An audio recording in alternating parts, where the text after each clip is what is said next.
First அன்றைக்கி பார்த்த doubts. இது உங்கள் ஸ்டூடெண்ட் தான், உங்களை மாதிரி ஒரு ஸ்டூடெண்ட் தான் எடுத்து அனுப்புனார். நான் கூட ரெஃபர் பண்ணல,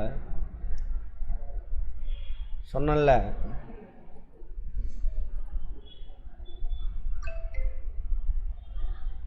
என்ன சுவீனா?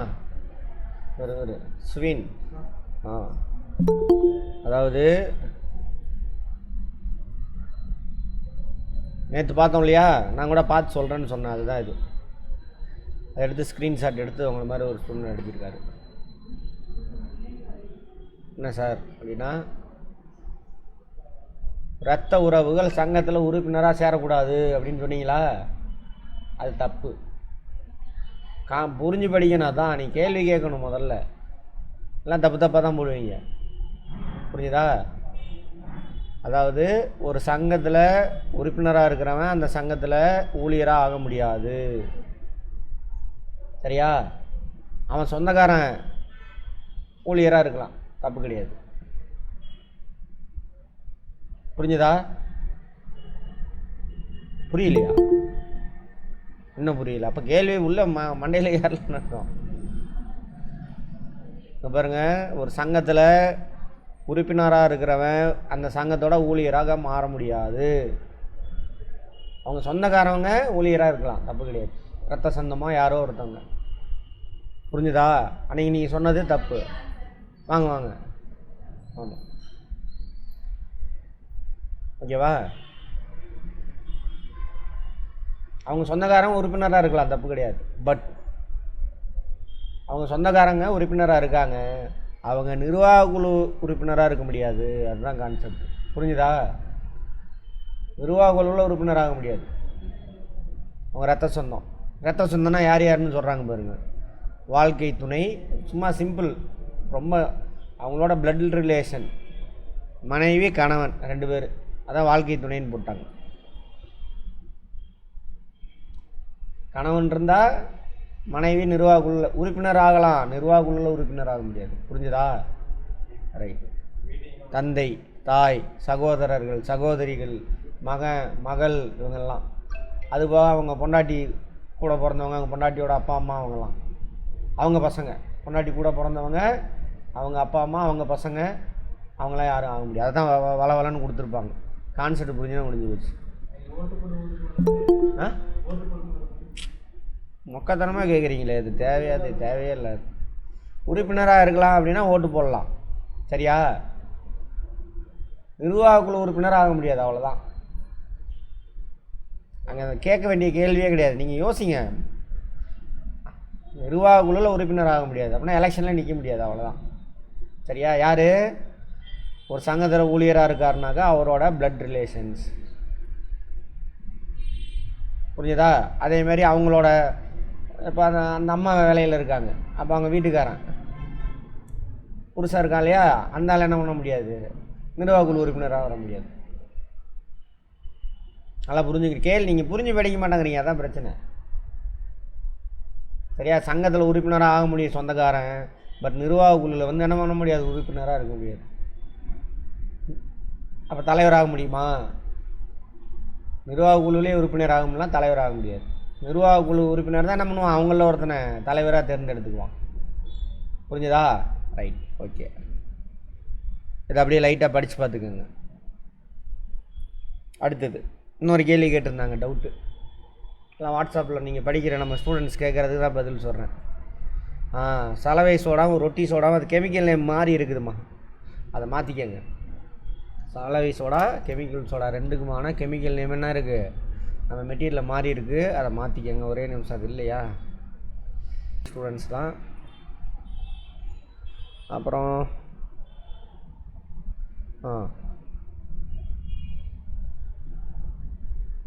இது நிர்வாக குழுவின் அலுவலக நிர்வாகி. நிர்வாக குழுவின் அலுவலக நிர்வாகினா தலைவர். அவர் தான் டெய்லி ஆஃபீஸுக்கு வந்துட்டு போகிறாரு, சரியா?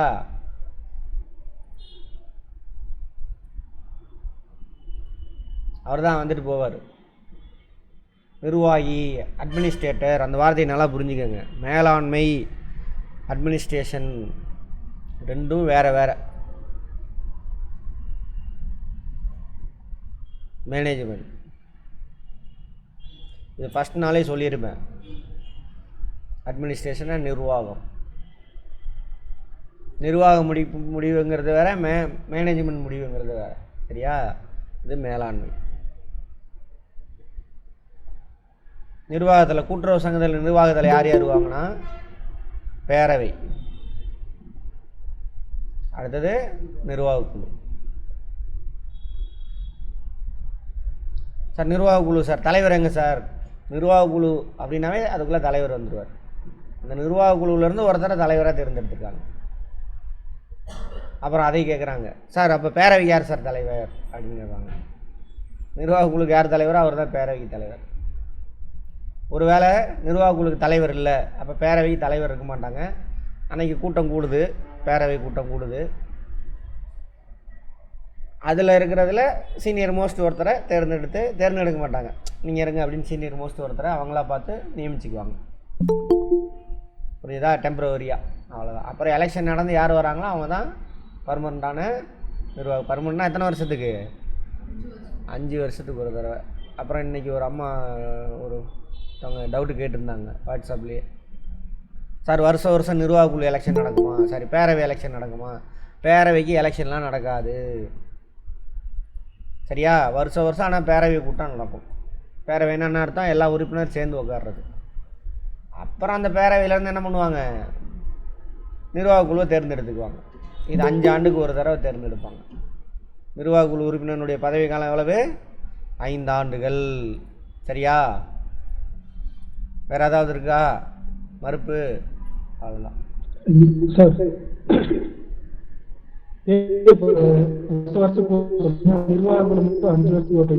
நீங்கள் பேசுறது கேட்கவே இல்லை. நீங்கள் பேசுறது கேட்கல, பிரேக் ஆகுது சார். பேரவை வருஷம் கூட்டுறதா சொல்லியிருக்கீங்க. நிர்வாக குழு மட்டும் 5 வருஷத்துக்கு ஒரு டைம் தான் தேர்ந்தெடுப்பான்னு சொல்றீங்க. அப்போ அந்த பேரவை கூடும்போது என்ன வேலை நடக்கும்? 4 வருஷம் புரியல. பாதி புரிஞ்சுது, பாதி புரியல. கவனிங்க, இன்னொரு தடவை சொல்கிறேன், கவனிங்க, கதையாக கவனிங்க. அதே மாதிரி வீடியோ பார்க்காதவங்களாம் பார்த்துட்டு வந்துடுங்க. சரியா? அதனால தான் அந்த டவுட் வருது. பேரவைனா எல்லா உறுப்பினரும் வந்து உட்காரணும், சேர்ந்தாங்கன்னா பேரவை கூட்டம். சரியா? நிர்வாக குழு பேரவை தேர்ந்தெடுப்பாங்க. 5 வருஷத்துக்கு ஒரு தடவை தேர்ந்தெடுப்பாங்க. எலெக்ஷன் நடக்கும். ஒரு தடவை தேர்ந்தெடுக்கப்பட்டாங்கன்னா 5 வருஷம் இவங்க இருப்பாங்க. இவங்க வாரத்துக்கு, அதாவது 2 வாரத்துக்கு ஒரு தடவை இவங்க கூடுவாங்க. இவங்க ஃபஸ்ட் நாள்லேருந்து பார்க்காதவங்க அந்த வீடியோவை பார்த்துருங்க தயவு செஞ்சு.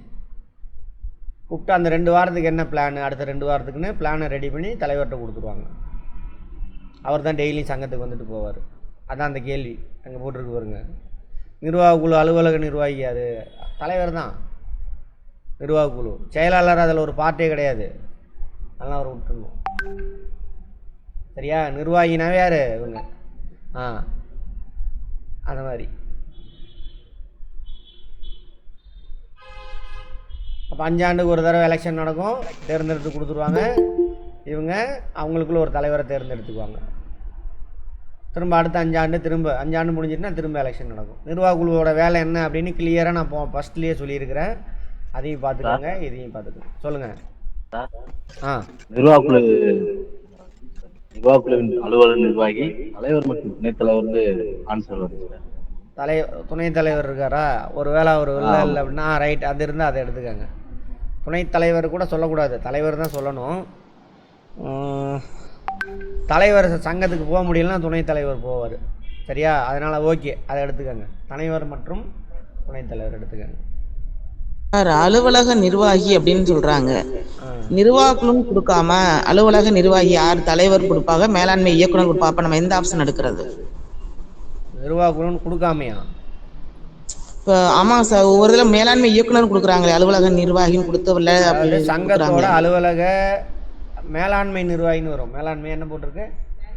அதிகாரி, இயக்குனர், மேலாண்மை இயக்குனர். அதுக்கு தான் இங்கே சொல்ல வந்தேங்க. இங்கே அங்கங்கே அங்கேயே போயிடுச்சு. ரைட், அதை புரிஞ்சுக்கோங்க. நிர்வாகம் அப்படின்னாவே இவங்கள தான் குறிக்கும். ஓகேவா? மேலாண்மை அப்படின்னாக்கா பணியாளரை குறிக்கும். பணியாளரில் ஹெட் யார்? செக்ரட்டரி, செயலாளர், செக்ரட்டரிம்பாங்க, மேலாண்மை இயக்குனர், மேனேஜரும்பாங்க, எல்லாமே. இயக்குனர்லாம் சொல்ல மாட்டாங்க. மேனேஜிங் டைரக்டரா, சரி ரைட். அப்படியே ஒரு சில பெரிய சங்கத்தில் சொல்லி பேர், ஆனால் செக்ரட்டரி தான் தான் ஹெட்டு. சங்கம் இங்கே பாருங்கள், பேரவை முடிவெடுத்து நிர்வாக குழுவிட்ட கொடுத்துருவாங்க 1 வருஷத்துக்கான பிளானை. ஃபஸ்ட் நாளே சொல்லியிருப்பேன். இவங்க 2 வாரத்துக்கு ஒரு தடவை கூடி, குறைஞ்சபட்சம் 2 வாரத்துக்கு ஒரு தடவை கூடி அவங்க முடிவெடுத்து தலைவர்கிட்ட கொடுத்துருவாங்க, இதெல்லாம் செய்யுங்க அப்படின்ட்டு. அவர் என்ன பண்ணுவார், அந்த வேலையை செக்ரட்டரிகிட்ட கொடுத்துருவார். இந்த இதாங்க நம்ம பிளான். இந்த மாதம் இப்போ மொத்த ஒரு பண்ண சரி, ஒரு நுகர்வோர் கூட்டுறவு பண்டக சாலைன்னு வச்சுக்கோங்க. இந்த வருஷம் இந்த மாதம் 2 வாரத்தில் நமக்கு சேல்ஸ் டார்கெட்டுங்க 10 லட்ச ரூபாய்க்கு விற்கணுங்க. அதுக்கு என்னென்னலாம் பண்ணணும் அப்படின்னு உங்கள்ட்ட ஒரு டார்கெட்டை கொடுத்துருவாங்க. இவர் பிளான் போடுவார். அவங்க பணியாளர்லாம் உட்கார வச்சு என்னென்னலாம் பண்ணலாம், ஏது பண்ணலாம், எப்படி யார் எவ்வளோ ஒர்க் பண்ணணும், யார் விளம்பரம் பண்ணுறது, அந்த மாதிரி எல்லா விஷயமும் யார் பண்ணுவா, பணியாளர் முடிவு எடுப்பாங்க. டார்கெட்டு இதெல்லாம் ஃபிக்ஸ் பண்ணி இவங்க கொடுத்துருவாங்க. யார்கிட்ட கொடுத்துருவாங்க, செக்ரட்டரிக்கிட்ட. செக்ரட்டரி அங்கே உள்ள பணியாளர்கள் வச்சு அந்த டார்கெட்டை அடையணும். அதை அடையிறாங்களா இல்லையா, ஏதாவது சிக்கல் இருக்கா, நடைமுறை சிக்கல் இருக்குன்னு டெய்லி வந்து பார்த்துட்டு போகிறவர் தான் தலைவர். டெய்லி வந்து பார்த்துட்டு போகிறது தான் யார், தலைவர். அவர் வர முடியலன்னா துணைத் தலைவர் வந்துட்டு போவார். அவர் பணியாளர் கிடையாது, அவர் மேனேஜ்மெண்ட்டு கிடையாது, அவர் நிர்வாகி. மேனேஜ்மெண்ட் யார், செக்ரட்டரி. நிர்வாகம் எடுத்த முடிவை செயல்படுத்துகிறவங்க தான் மேனேஜ்மெண்ட். இங்கே கவனிங்கம்மா, மிஸ் பண்ணிட போகிறீங்க. நிர்வாகம் எடுத்த முடிவை செயல்படுத்துகிறவங்க தான் யார், மேனேஜ்மெண்ட். மேனேஜ்மெண்ட் படித்தவங்க ஒரு பேப்பர் படிச்சுட்டு பார்த்துருப்பீங்க. நிர்வாகம் எடுத்த முடிவை ஆப்டிமம் யூட்டிலைஸ், அவங்கள்ட்ட இருக்கக்கூடிய வளங்களை பயன்படுத்தி அந்த முடிவை, அந்த டார்கெட்டை அடையிறதுக்கு முற்பண்றவனுடைய பணி தான் அது மேலாளருடைய பணி அப்படின்னு படிச்சிருப்பீங்க. சரியா? அவங்க எடுத்த முடிவை அவங்ககிட்ட இருக்கக்கூடிய வளங்கள், optimum utilization of available resource. அவன்கிட்ட என்ன வளம், பணியாளர், பணம், இடம், நேரம், இதெல்லாம் நல்ல முறையில் பயன்படுத்தி நிர்வாகம் எடுத்த டார்கெட் என்ன பண்ணணும், அச்சீவ் பண்ணணும். அதுக்கு முற்படுறவன் தான் யார், பணியாளர். சரி, யார், மேனேஜர். புரியுதா? செக்ரட்டரி. இவன் தான் வந்து மேலாண்மை தலைவர். சங்கத்தின் மேலாண்மை தலைவர்னு யார் கேட்டால் யார், செக்ரட்டரி. நிர்வாக தலைவர் தான் யார், தலைவர். அதேமாதிரி நிர்வாக குழுக்கு யார் தலைவரோ அவர் தான் பேரவைக்கு தலைவர்.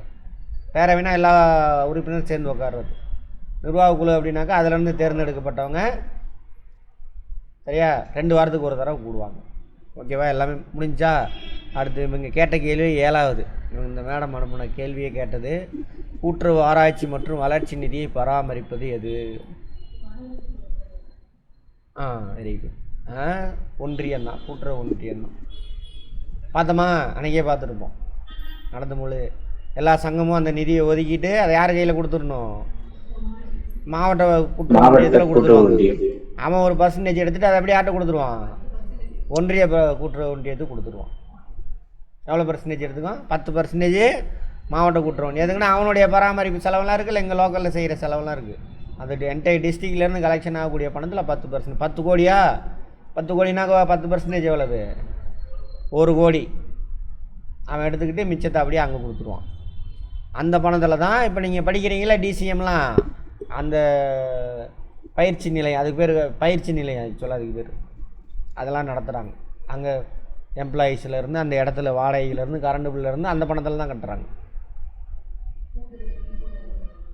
அதெல்லாம் நடத்துவாங்க. அதெல்லாம் அடுத்தது எவ்வளோதாம்மா, புரிஞ்சுங்களா? இந்த கொஸ்டின் கேட்டவங்க இது மாநில கூட்டுறவு ஒன்றியம். மாநில கூட்டுறவு ஒன்றியம் ஒரு வேலை இல்லைன்னா மாவட்ட கூட்டுறவு ஒன்றியம்னு இருக்கும், மாநில கூட்டுறவு ஒன்றியம்னு இருக்காது, ஒன்றியம்னு இருக்கும். ஒன்றியத்தை பிடிச்சிக்கோங்க. தமிழ்நாட்டில் கேட்பாங்க அடுத்த கேள்வி, தமிழ்நாட்டில் ஒன்றியம் எத்தனை அடுக்கில் இருக்குது அப்படின்னு கேட்பாங்க.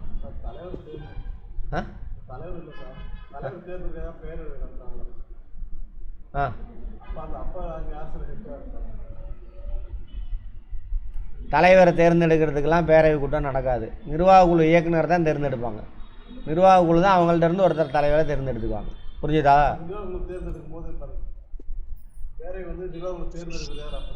அது டெம்பரவரியாக யாராவது போட்டுக்குவாங்க. தான் முன்னாடி பதில் சொல்லிட்டேனே, தூங்கிட்டு இருந்தீங்களா?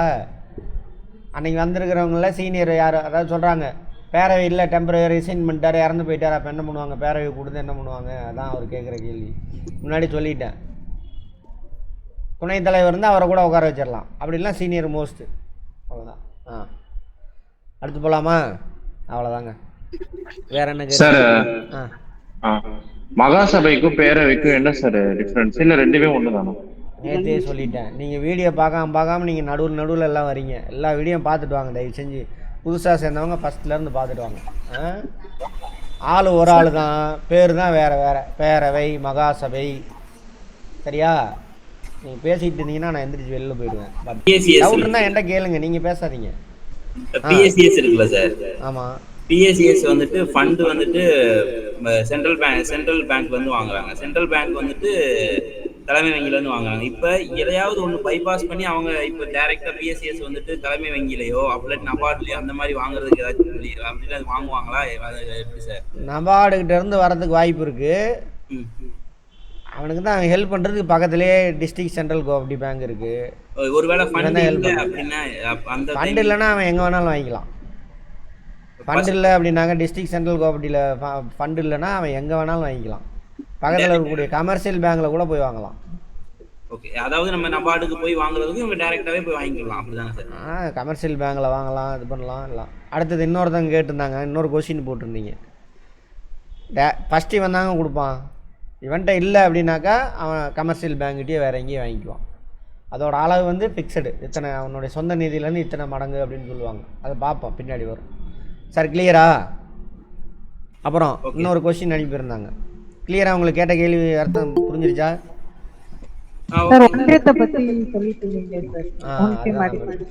நான் பேசும்பொழுது நீங்கள் நடுவில் யாரும் பேசாதீங்க, அப்புறம் அப்படியே விட்டுருவேன். சரி, ஒன்றியம். தமிழ்நாட்டில் ஒன்றியம் வந்து 2 அடுக்கில் இருக்குது கேட்பாங்க. ஒன்றியம் இது பிஸ்னஸ் கிடையாது.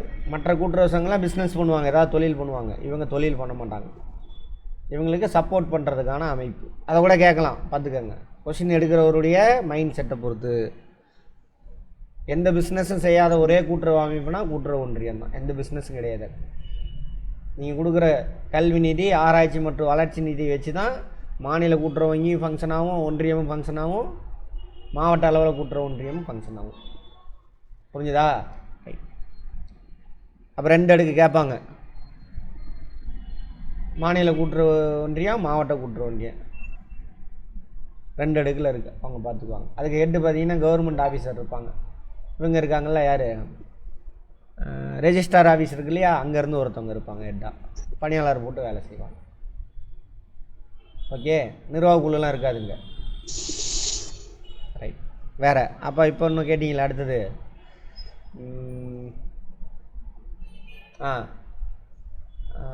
Array district central cooperative bank அது கேட்டிருந்தீங்க. ஆமாம். இவன்ட்ட யார்கிட்ட? நபார்டுகிட்ட பர்மிஷன் வாங்கணுமா, பதிவு செய்யணுமா அப்படின்னா தேவை கிடையாது.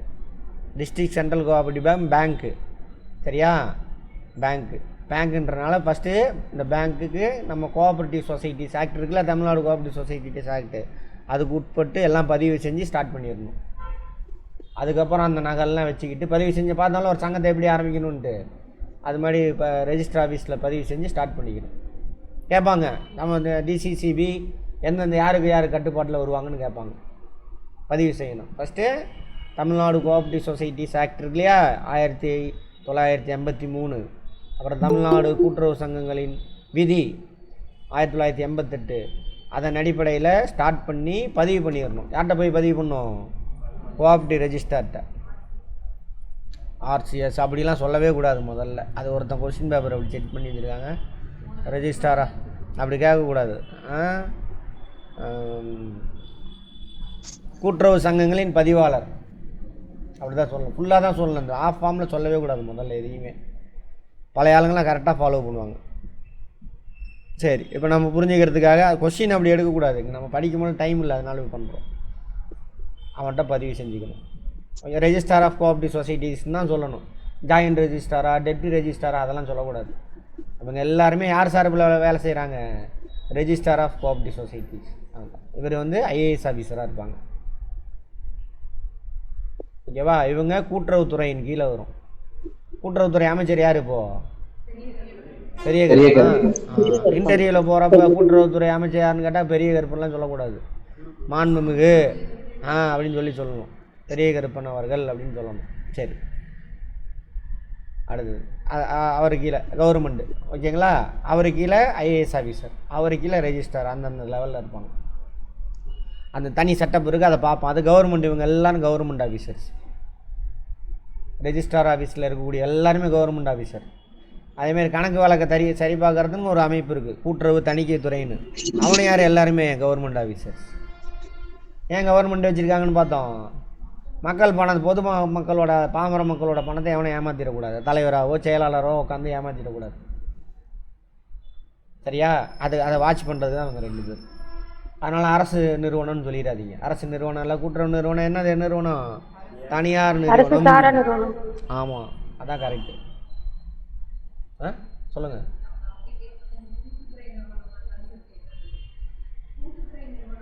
சார் கூட்டுத்துறை நிறுவனம்லாம் கிடையாது. கூட்டுறவு நிறுவனம் தனி, அரசு சாரா நிறுவனம். சொல்லுங்கம்மா. சார் இப்போ அந்த மத்திய கூட்டுறவு வங்கியை துவங்குறதுக்கு ஒப்புதல் யார்கிட்ட வாங்கணும்?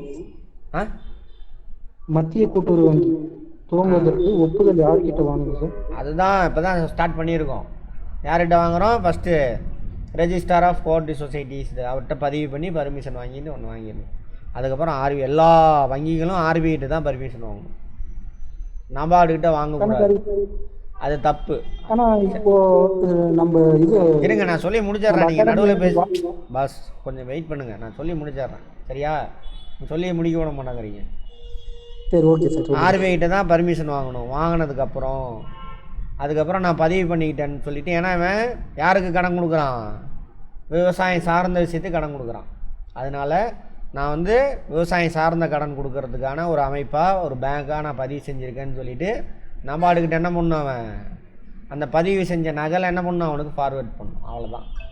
அவன்கிட்ட பர்மிஷன்லாம் வாங்கணும்னு அவசியமே கிடையாது. புரிஞ்சுதா? இதுதான். இப்போ கேளுங்க சார்.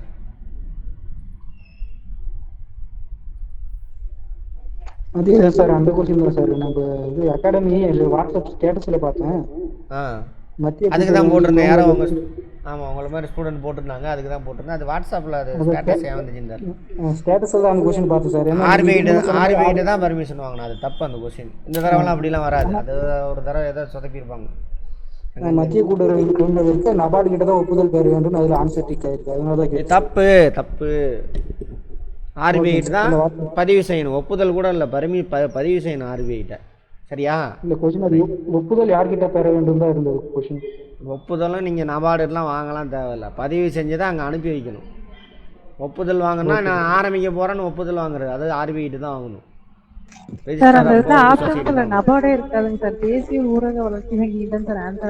அதுதான் மேடம் நபார்டு தான் மேடம். அது எல்லா கிளாஸும் பாருங்கள், ஃபஸ்ட்லேருந்து பாருங்கள். பார்க்காதவங்க தயவு செஞ்சு வீடியோ பார்த்துட்டு வாங்க. எல்லா கிளாஸையும் பார்த்துட்டு வாங்க, அப்போ தான் புரியும். நடுவில் வந்தீங்கன்னாக்கா அப்படியே கொலாப்ஸ் ஆயிரும் உங்களுக்கு. எல்லா வீடியோவும் பார்த்துருங்க, டக்குன்னு. இது வரைக்கும் நடத்தின வீடியோலாம் பார்த்துருங்க. எல்லா சப்ஜெக்டும் அதே மாதிரி தான் சொல்கிறேன். நடுவில் வந்தீங்கன்னா திரும்ப பழைய கதையை பேசுகிற மாதிரி இருக்கும். டைம் இல்லை. முதல்ல டைம் இருந்ததுன்னா நான் சொல்லுவேன், எனக்கு ஒன்றும் கவலை இல்லை. டைம் இல்லை, ஷார்ட் பீரியடு. ஆமாம், அதனால் திரும்ப டக்குன்னு போய் பார்த்துட்டு அதில் புரியாத நோட் பண்ணிட்டு வந்து கேளுங்க, சொல்கிறேன். பார்க்காம வராது. சொல்லுங்கள் சார். இப்போ நம்ம நிகர லாபத்துல இருந்து தான் நம்ம அந்த ஒன்றியத்துக்கான நிதியை ஒதுக்குறோம்ல சார், கட்டாய நிதியை. இப்போ ஒன்றியத்துக்குலாம் கிடையாது, ஒன்றியத்துக்குலாம் சொல்லாதீங்க, அப்படிலாம் கிடையாது. உங்களுக்காக ஒன்றியம் ஒர்க் பண்ணுது. சரிங்க சார். சரி, அந்த நிதி இப்போ நம்ம நஷ்டத்துல போகும்போது அந்த நிதியை நம்ம கொடுக்க மாட்டோம் அவங்க கிட்ட. அப்ப நம்ம கடன் அப்ரோச் பண்ணோம்னா நம்ம எப்படி சார் அவங்க நமக்கு உதவி செய்வாங்களா? அதுக்கு ஏதாவது கண்டிஷன்ஸ் இருக்குங்களா? அதெல்லாம் கிடையாது. இது ஆனால் தேவையில்லாத கொஸ்டின் தான். பரவாயில்ல. இங்கே பாருங்க, இப்போ ஒரு டிஸ்ட்ரிக்டில் 1000 கூட்டுறவு சங்கம் இருக்கும். 1000 கூட்டுறவு சங்கம் நஷ்டத்தில் போகுமா? சரியா? 100 போகட்டும். 900 கூட்டுறவு சங்கம் இருக்குல்ல, அவங்க கொடுக்குற நிதியை வச்சு தான் என்ன பண்ணுவாங்க? கோஆபரேட்டிவ் ஒன்றியம் ஃபங்க்ஷன் ஆகும். அதுக்குன்னு சார் நான் நீ ரிசர்வ் இது என்னது கல்வி நிதி கொடுக்கலன்னு உங்களுக்கு சப்போர்ட் பண்ண மாட்டாங்க, அப்படிலாம் கிடையாது. எல்லா சங்கத்தில் இருக்கக்கூடிய எல்லா சங்கத்தினுடைய உறுப்பினரையும் பணியாளரையும் கூட்டு போய் தான் ட்ரைனிங் கொடுப்பாங்க அவங்க. இல்லை நீ கல்வி நிதி கொடுக்கல அப்படிலாம் சொல்ல மாட்டாங்க. கூட்டுறவோட கொள்கை என்னது? பரஸ்பர உதவி.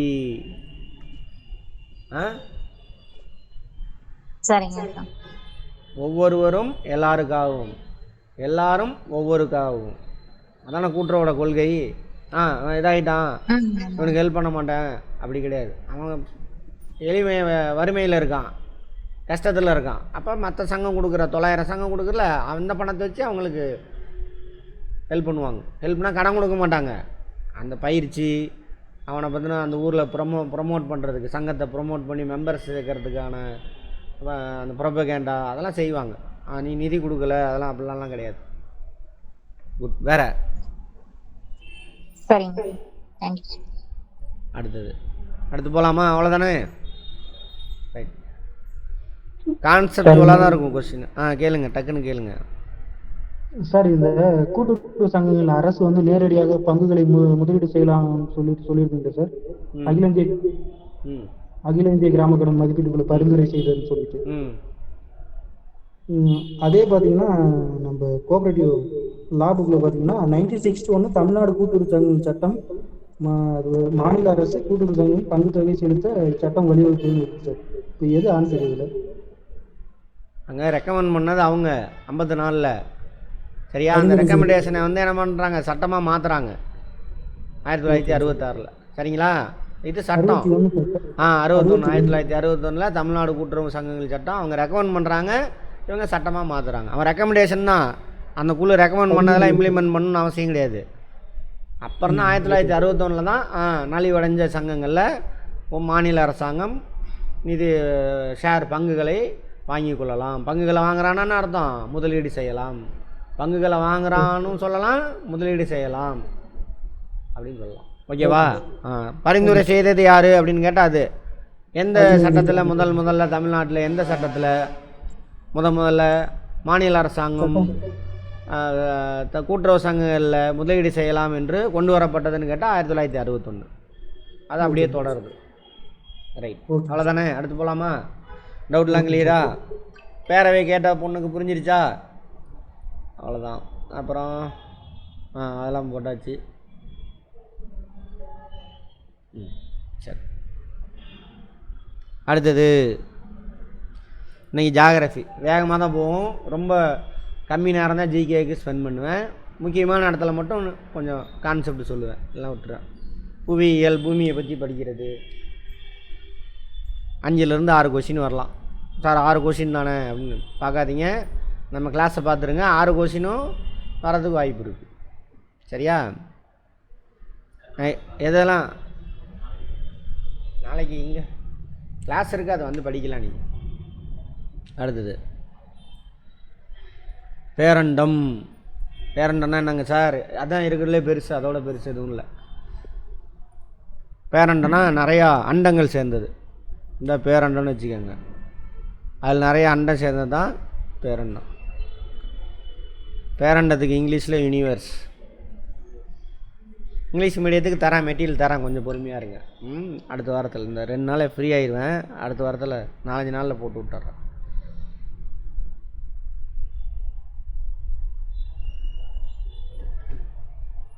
இது அண்டம், கேலக்ஸி. நிறைய அண்டம் சேர்ந்தது தான் பேரண்டம், யூனிவர்ஸ். ஓகேவா? அண்டம்னா என்ன சார்? பேரண்டம்னா நிறைய அண்டம் சேர்ந்தது. அண்டம்னா என்ன சார்? நிறைய நட்சத்திரம் சேர்ந்தது. இதுக்குள்ளே கோடிக்கணக்கான நட்சத்திரம் இருக்கும். சரியா? கோடிக்கணக்கான நட்சத்திரம். நட்சத்திரம்னா என்ன சார்? இந்த பிரபஞ்சத்தில் தானாக வெப்பத்தையும் ஒளியும் ப்ரொடியூஸ் பண்ணக்கூடிய ஒரே ஆள் அவர் தான். சார் வீட்டில் அடுப்பு எரியுது சார், அந்த வெப்பமும் அங்கேருந்து வந்தது தான். சரியா? பயாலஜியில் பார்த்தோமா? பயாலஜியில் பாருங்கள், சூரிய ஒளியிலேருந்து வந்த வெப்பத்தை தான் எங்கே பிடிச்சி வைக்கிது? கார்போஹைட்ரேட்டில் பிடிச்சி வைக்கிது. கார்போஹைட்ரேட் தான் ஸ்டார்ச்சாக மரமாக இருக்குது, மரமாவோ இல்லை மண்ணுக்குள்ளே புதஞ்சிருக்கு. சரியா? அது கூட ஆக்சிஜனை மோத விட்டு உடச்சோம்னா என்ன ஆகும்? ஹீட் வெளியில் பிச்சுக்கிட்டு வரும். அளவுக்கு அதிகமான ஹீட்டு தான் என்னது? லைட்டு, அந்த எரியிறது. புரிஞ்சுதா? எல்லாம் அங்கேருந்து வந்தது தான், சூரியன்லேருந்து வந்தது தான். அப்போ நிறையா கோடிக்கணக்கான நட்சத்திரம் சேர்ந்தது தான் என்னது? அண்டம். ஓகேவா? சரி. நட்சத்திரம்னா என்ன? தானாக வெப்பத்தையும் ஒளியும் உற்பத்தி செய்யக்கூடிய. இப்படி கோடிக்கணக்கான அண்டம் இருக்குல்ல, அதில் ஒரே ஒரு அண்டம் தான் நம்ம சூரிய குடும்பம். சூரியன் இருக்கார்ல, அவர் இருக்கக்கூடிய அண்டம். அது பார்த்திங்கன்னா ஸ்பைரல் ஷேப்பில் இருக்கும். அதில் ஒரு இடத்துல இருக்குது, இந்த இடத்துல. அவருக்கு பேர் பால்வெளி அண்டம்.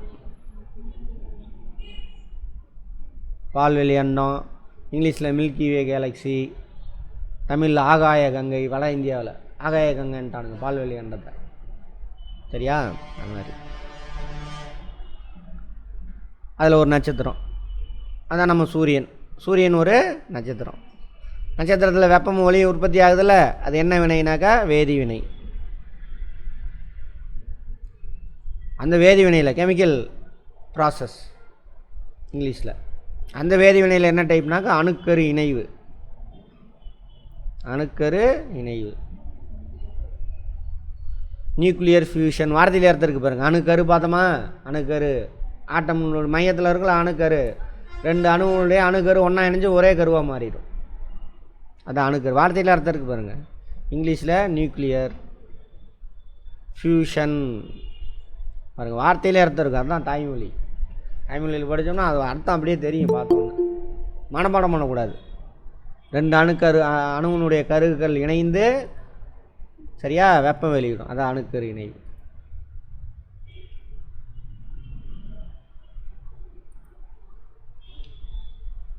ஹைட்ரஜன் அணுவும் இணைஞ்சு ஹீலியம் அணுவாக மாறும். கேட்கலாம், பார்த்துக்கோங்க, முக்கியமானது. சூரியனில் வெப்பம் எப்படி உற்பத்தி ஆகுது? அணுக்கரு இணைவு, நியூக்ளியர் ஃபியூஷன். அதே மாதிரி இன்னொரு இடத்துல அணுக்கரு வச்சு வெப்பம் உற்பத்தி பண்ணுறாங்க. எங்கன்னா அணு உலையில். அதுக்கு பேர் அணுக்கரு பிளவு, நியூக்ளியர் ஃபிஷன். பிளவு கேட்பாங்க. அந்த அணு உலையில் வெப்பம் தயாரிக்கிறாங்களே, மின்சாரம் தயாரிக்கிறாங்களே அணு உலை, அதில் என்ன மெத்தடில் வெப்பம் உற்பத்தி பண்ணுறாங்க அப்படின்னு கேட்பாங்க. சரியா? அணுக்கரு பிளவு என்ன அணு சார்னாக்கா யுரேனியம் 235 அப்படின்ற அணு. அதோட கருவை உடைப்பாங்க. உடைக்கிற பொழுது அதிலேருந்து ஹீட்டு கிடைக்கும். அது அணுக்கரு பிளவு. நியூக்ளியர் ஃபிஷன், இது ஃபியூஷன். அந்த மாதிரி. சரி, இங்கே வந்துடுங்க சூரியனுக்கு. அப்போ சூரியனில் எப்படி வெப்பம் உற்பத்தி ஆகுது? அணுக்கரு இணைவு மூலிமா. எந்த 2 அணுக்கள் இணைவுது? Hydrogen helium. அவ்வளோதான். சரி, அப்புறம் அந்த நட்சத்திரம் இருக்கு இல்லையா, சூரியன்ற நட்சத்திரம், அதிலிருந்து அது ஒரு பாலை குழம்பு கொதிச்சுக்கிட்டே இருக்குது. இன்னும் அணுக்கரு பிளவு நடந்துக்கிட்டே இருக்குது, ஹீட் ரிலீஸ் ஆகிட்டே இருக்குது, பாறை கொதிச்சுக்கிட்டே இருக்குது. சரியா? ஆமாம். அடுத்தது அதிலேருந்து இப்போ இது இருக்கு இல்லையா, சர்க்கரை பாவு, வெள்ளைப்பாகு காய்ச்சிரும், கொதிச்சிக்கிட்டு இருக்குல்ல, அது மாதிரி கொதிச்சிக்கிட்டு இருக்குது. அடுப்பிலேருந்து கொஞ்சோண்டு வெள்ளைப்பாகு எடுத்து ஒரு தனியாக ஒரு தட்டில் போட்டுருங்க.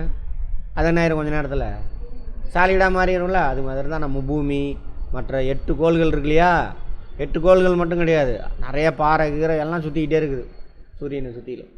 அதெல்லாம் சூரியன்லேருந்து பிரிஞ்சு வந்த பாறை குழம்பு கூலிங் ஆகி பாறையாக சுற்றிக்கிட்டு இருக்கு.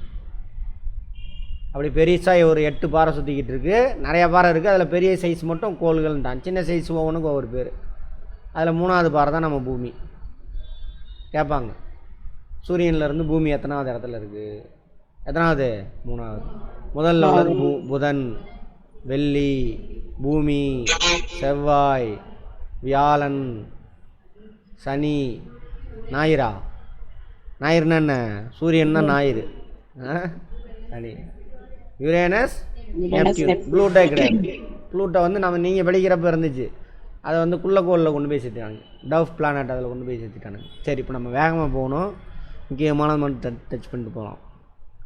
இப்போ இப்படி பூமி உருவானுச்சுல்ல, அது உள்ளே போய் பார்த்தாக்கா பிரபஞ்சம் உருவாகிறத பற்றின விதி வந்துடுச்சு. அப்போ பிரபஞ்சம் எப்படி உருவானுச்சு அப்படிங்கிற விதிக்கு போகிறாங்க. பிரபஞ்சம் உருவானதை பற்றின அந்த பிரின்சிபலுக்கு பேர் என்னது? பெருவெடிப்பு கொள்கை, பிக் பேங் தியரி இங்கிலீஷில். ஏதோ ஒன்று இருந்துச்சாமா, அதை வெடித்து செதறிச்சாமா. எப்போயாமா பார்ப்போம்.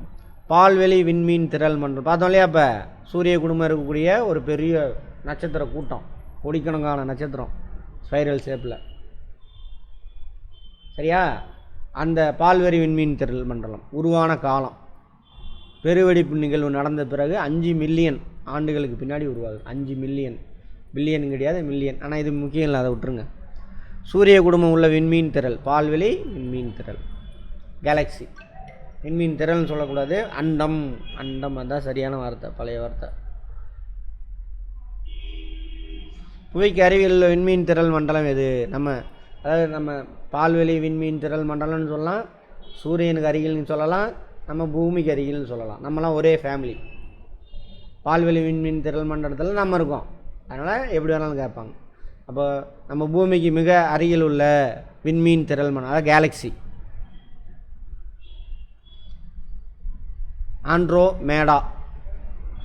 Andromeda மெக்கலனிக் clouds. கரெக்ஷன் பண்ணிக்கோங்க, மெட்டீரியல் பக்கத்தில் வச்சு கரெக்ஷன் பண்ணிக்கோங்க. ஓகே. பெருவெடிப்பு கொள்கை நடந்ததாக எத்தனை வருஷத்துக்கு முன்னாடி பெருவெடிப்பு கொள்கை நடந்துச்சு? 13.7 பில்லியன் இயர்ஸ் பிஃபோர். ஒரு புக்கில் அப்படி இருக்கும், ஒரு புக்கில் 15 பில்லியன், ரெண்டில் ஏதாவது ஒன்று தான் இருக்கும், அதை சூஸ் பண்ணிக்கோங்க. பில்லியன் எத்தனை ஆண்டுங்க? 100 ஆண்டுகள். பில்லியன் தான். மில்லியன் எம் போட்டுருங்க, மில்லியன்னா 10 லட்சம். ஓகேவா? அடுத்தது ஒளியின் வேகம். ஒளியின் வேகம் எதுக்கு பயன்படுத்துவாங்கன்னு பார்த்தோம், ஃபிசிக்ஸில் பார்த்தோமே. ஒளியாண்டுக்கு பயன்படுத்துவாங்க. ஒளியாண்டு எதுக்கு பயன்படுத்துவாங்க? தூரத்தை அளக்கிறதுக்கான அலகு. நீண்ட தூரத்தை சூரிய குடும்பன்றேன் நட்சத்திரங்களுக்கு இடையான தூரம், இந்த மாதிரிலாம் பயன்படுத்துவாங்கன்னு பார்த்தோம். ஒளியோட வேகம் எவ்வளவு? 3 லட்சம் கிலோமீட்டர் பர் செகண்டு. இப்படிங்கிறதுல 3 லட்சம் கிலோமீட்டர், அதான் இப்படி எழுதலாம். இதெல்லாம் தேவையில்ல, விட்டுருங்க. ஒளியின் வேகம், அதே சவுண்ட் இருக்குல்ல, அதோட வேகம் அவ்வளோதான். ஃபிசிக்ஸில் பார்ப்போம் சவுண்டோட வேகம் என்னென்னு கேட்பாங்க. வெறும் 330 மீட்ரு பர் செகண்ட், அவ்வளோதான்.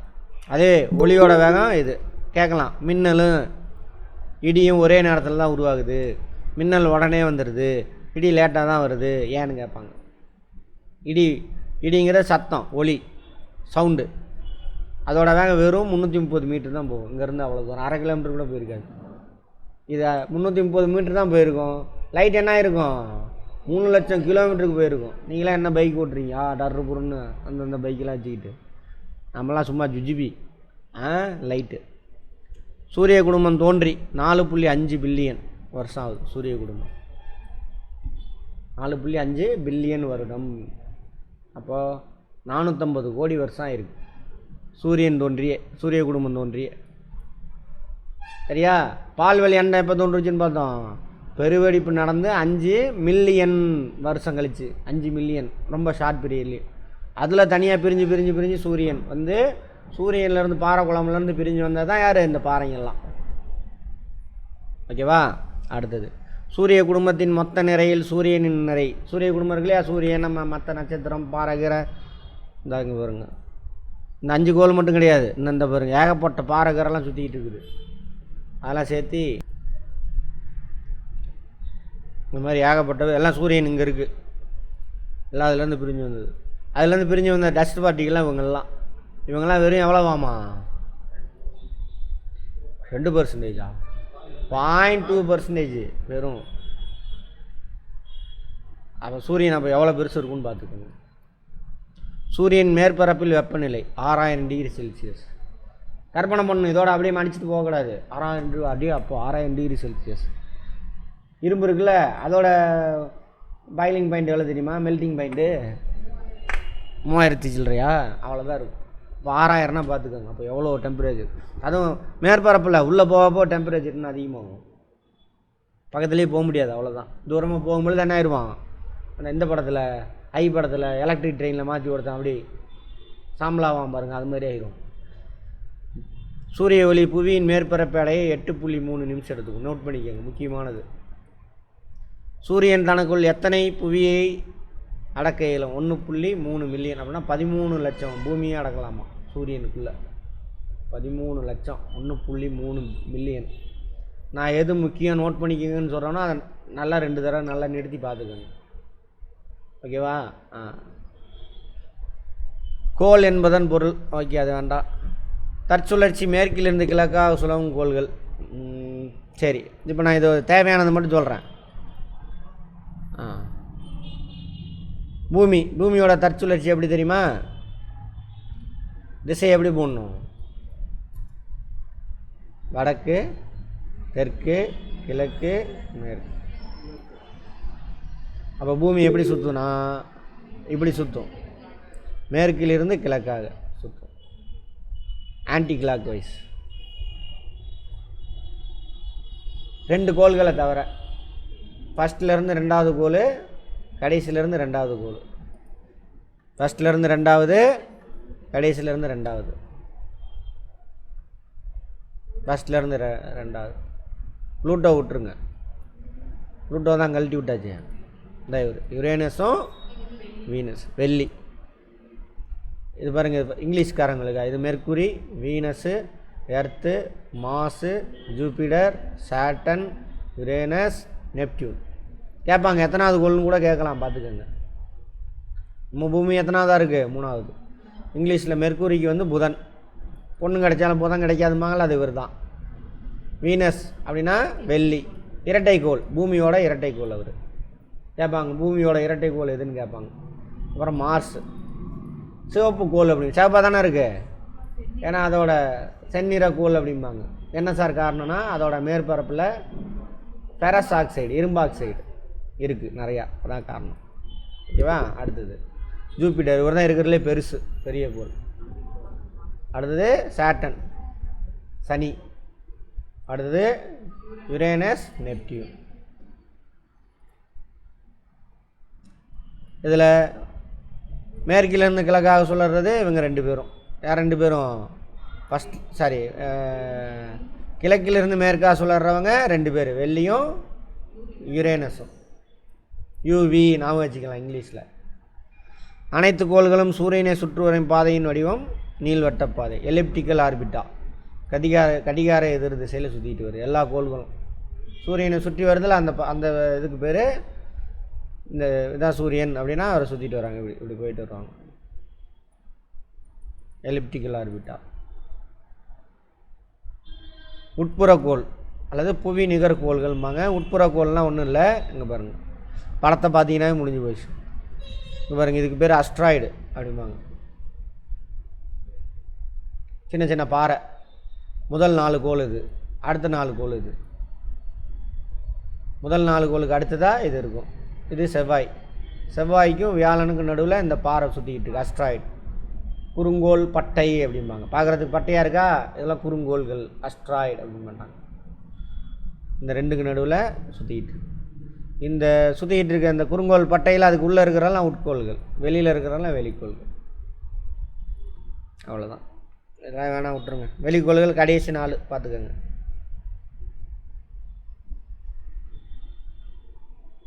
பாருங்கள், எந்த 2 கோள்களுக்கிடையே குறுகோள், சிறுகோள். பழைய புக்கில் குறுங்கோள்னு போட்டுனான், இதில் சிறுகோள்னுட்டான். இங்கிலீஷில் ஒரே பேர் தான், அஸ்ட்ராய்டு. வெளியில் உள்ள கோள் செவ்வாயா? ஏன் இடையே எந்த 2 கோள்களுக்கு இடையே? செவ்வாய்க்கும் வியாழனுக்கும். உட்கோளில் கடைசியாக இருக்கிறது செவ்வாய், வெளிக்கோளில் ஃபஸ்ட்டு இருக்கிறது வியாழன். செவ்வாய் மார்ஸு, வியாழன் மார்ஸ் ஏன் சகப்பாக இருக்குது? இரும்பு ஆக்சைடு இருக்குது. எத்தனாவது கோள்? 4வது கோள். Very good. துணைக்கோள் இல்லாத கோள். துணைக்கோள்னால் தெரியல, இங்கிலீஷில் வந்து சேட்டலைட்டும்பாங்க.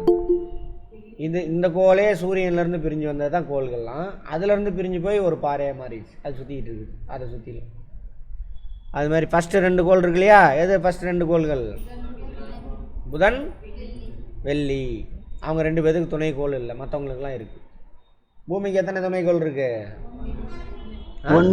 1 சார். Very good. இதில் வெப்பமான கோள் வந்து வெள்ளி. பூமியில் வெப்பமான கோள் இது வெள்ளி. இரட்டைக்கோள் பார்த்துட்டோமா? எது? வெள்ளியும் பூமியும். சூரிய குடும்பத்திலே பெரிய கோள் எது? வியாழன். சின்னது வந்து புதன். படத்தை பார்த்தாவே தெரியும், சின்னது புதன், வியாழன் பெருசு. இங்கிலீஷில் இது ஜூபிட்டர், இது மெர்க்குரி.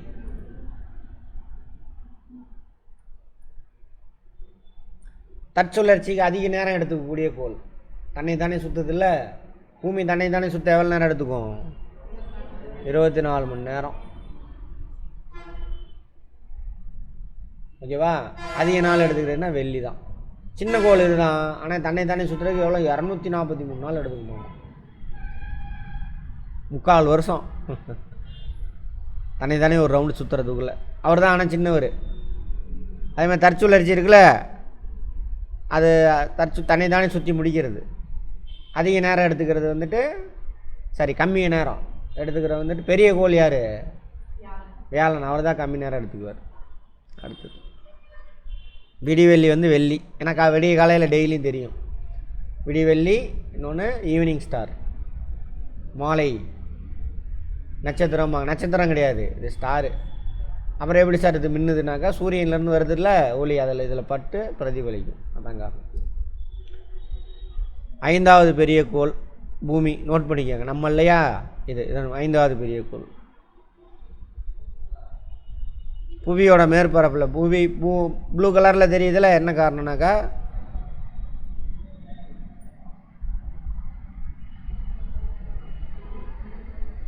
நான்கில் 3 பங்கு. அப்படின்னா எத்தனை சதவீதம்? அதான் சார் 75%. நியர்லி 75% இருக்குது பூமி மேற்பரப்பு நீரால் மூடப்பட்டுள்ளது. அடுத்தது ஆரம், விட்டம். விட்டம்னா தெரியும்ல, பூமி பால். சரியா? பால்லேருந்து ஒரு எண்டுலேருந்து இன்னொரு எண்டுக்கு என்ன பண்ணுங்க, குச்சியை சொருவுங்க. இந்த எண்டு மையத்தின் வெளியே போகணும். இந்த எண்டுக்கும் அந்த எண்டுக்கும் நடுவில் அந்த குச்சி எவ்வளோ லென்த் இருக்குதுன்னு பார்த்தா அதானது விட்டம். இங்கிலீஷில் டயாமீட்டர். துருவ விட்டோம்னா மேலேருந்து சொருவணும். இப்படி ஆக்சிஸ் இருக்குல்ல, அது மேலேருந்து சொருவணும், அது டயாமீட்டர். புவி இதெல்லாம் தேவையில்ல, விட்டுருங்க, அதெல்லாம் வேண்டாம். துருவ ஆரம். ஆரம்னா அதில் பாதி, அந்த குச்சியில் பாதி லென்த் எவ்வளோ இருக்குதுன்னு பார்த்தா ஆரம். பூமிக்கும் சூரியனுக்கும் சராசரி தொலைவு 150 மில்லியன். மில்லியனை கோடியாக மாற்றணும்னா ஒரு புள்ளி தள்ளி வைக்கணும். 15 கோடி. 15 கோடி கிலோமீட்டர் பூமிக்கும் சூரியனுக்கும் இடையே இருக்கக்கூடிய சராசரி தொலைவு. சராசரினா என்ன அர்த்தம்? எக்ஸாக்டாக இல்லை, ஒவ்வொரு டைமும் ஒவ்வொரு தூரத்தில் ஒவ்வொரு டிஸ்டன்ஸில் இருக்கும். நிறைய நம்பர்ஸ் வந்தோம்னா என்ன பண்ணணும், அதை அடித்து மட்டப்படுத்தி சரி பண்ணுறது, அதான் சராசரி. பார்ப்போம் சராசரியை பற்றி.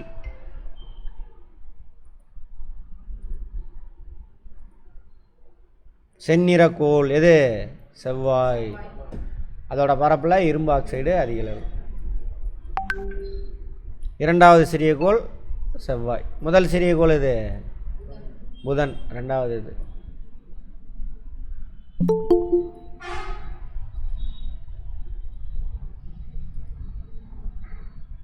செவ்வாய்க்கு துணைக்கோள். இது வேணாம், துணைக்கோள்னா அதோட துணைக்கோள்லாம் விட்டுருங்க, நம்ம துணைக்கோளை மட்டும் பார்த்துக்கலாம், அதெல்லாம் வேண்டாம். வியாழனின் வளிமண்டலத்தில் அதிகம் காணப்படும் வாயு ஹைட்ரஜனும் ஹீலியம். பிரபஞ்சத்திலே அதிகமான வாயு எதுனா ஹைட்ரஜன் தான். ஹைட்ரஜன் தான் சேர்ந்து சேர்ந்து என்னவா மாறும்னு பார்த்தோம், ஹீலியம். எங்கே நடக்குது அந்த ப்ராசஸ்ஸு? சூரியனில். வியாழனுக்கு மொத்தம் துணைக்கோள் 67 துணைக்கோள் இருக்கும். சூரியனுக்கு எத்தனை இருக்குது? ஒன்றே ஒன்று தான் இருக்குது. அதை வச்சுக்கிட்டே நம்மளை படாது பாடுபடுத்துகிறானுங்க. நம்ம தானே என்னது அமாவாசை, பாட்டுமை, அந்தமை, இந்தமை, வெறுவானம், இப்போ போகக்கூடாது, அப்போ போகக்கூடாது. சரி என்னங்க இப்போ உடனே போய் அவனுங்க என்னங்க பண்ணுறது? சரி பரிகாரம் பண்ணு. அதுக்கு வந்து ஒரு 5000 ரூபா செலவாங்க, காசு உருகிடுவானுங்க. அதுக்கு தான் இவனுங்கெல்லாம் ஒருத்தனை வச்சுக்கிட்டே நம்மளை படாது பாடுபடுத்துகிறானுங்க. ஒரே ஒரு துணைக்கோள். 67 துணைக்கோள் இருந்தால் என்ன ஆகுறது? தானே அவ்வளோதான். அவங்கள்ட்ட உள்ள எல்லாத்தையும் உருவிட்டு விட்ருவானுங்க. சரி வியாழன். சரி வியாழனுடைய மிகப்பெரிய துணைக்கோள்கள் ஐயோ, யூரோப்பா, அது ரெண்டும். ஐயோ அதை மட்டும் வச்சுக்கோங்க. வெளிப்படையாக வளையம். இந்த வெளிக்கோள்கள் பார்த்தோம்ல, அதில் எல்லாத்துலேயுமே வளையம் இருக்கும். ஆனால் வெளிப்படையாக வளையம் இதுக்கு மட்டும்தான் தெரியும், மற்றதுக்கெல்லாம் தெரியாது. வெளிப்படையாக மைக்ரோஸ்கோப் வச்சு தான் பார்க்கணும். இங்கே கூட இருக்குது பாருங்கள், இதில் கூட மைனூட்டாக இருக்குது பாருங்கள். அடுத்தது சனிக்கோள் எத்தனாவது இடத்துல இருக்குது? 6வது இடம். 5வது இடம் வியாழன். சனிக்கு 62. அதிகமான துணைக்கோள் யாருக்கு இருக்குது? வியாழனுக்கு.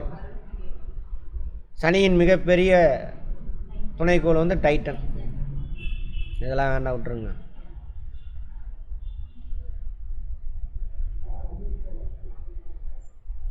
தன் ஈர்ப்பு திறன் குறைவாமா சனிக்கு தண்ணியை விட. இப்போ தண்ணியில் போட்டால் சனிக்கோள் மிதக்குன்னு அர்த்தம். சரியா? சரி. உருளும் கோள் யுரேனஸ் எங்கே இருக்கு? கடைசியிலேருந்து 2வது கோள். எங்கேருந்து பார்த்தோம்னா 7வது கோள். Very good. உருளும் கோள் அது ஏன்னாக்கா அதோட அச்சு இருக்கு இல்லையா? இப்போ பூமியோட அச்சுனாக்கா அச்சு பார்த்துருப்பீங்களே.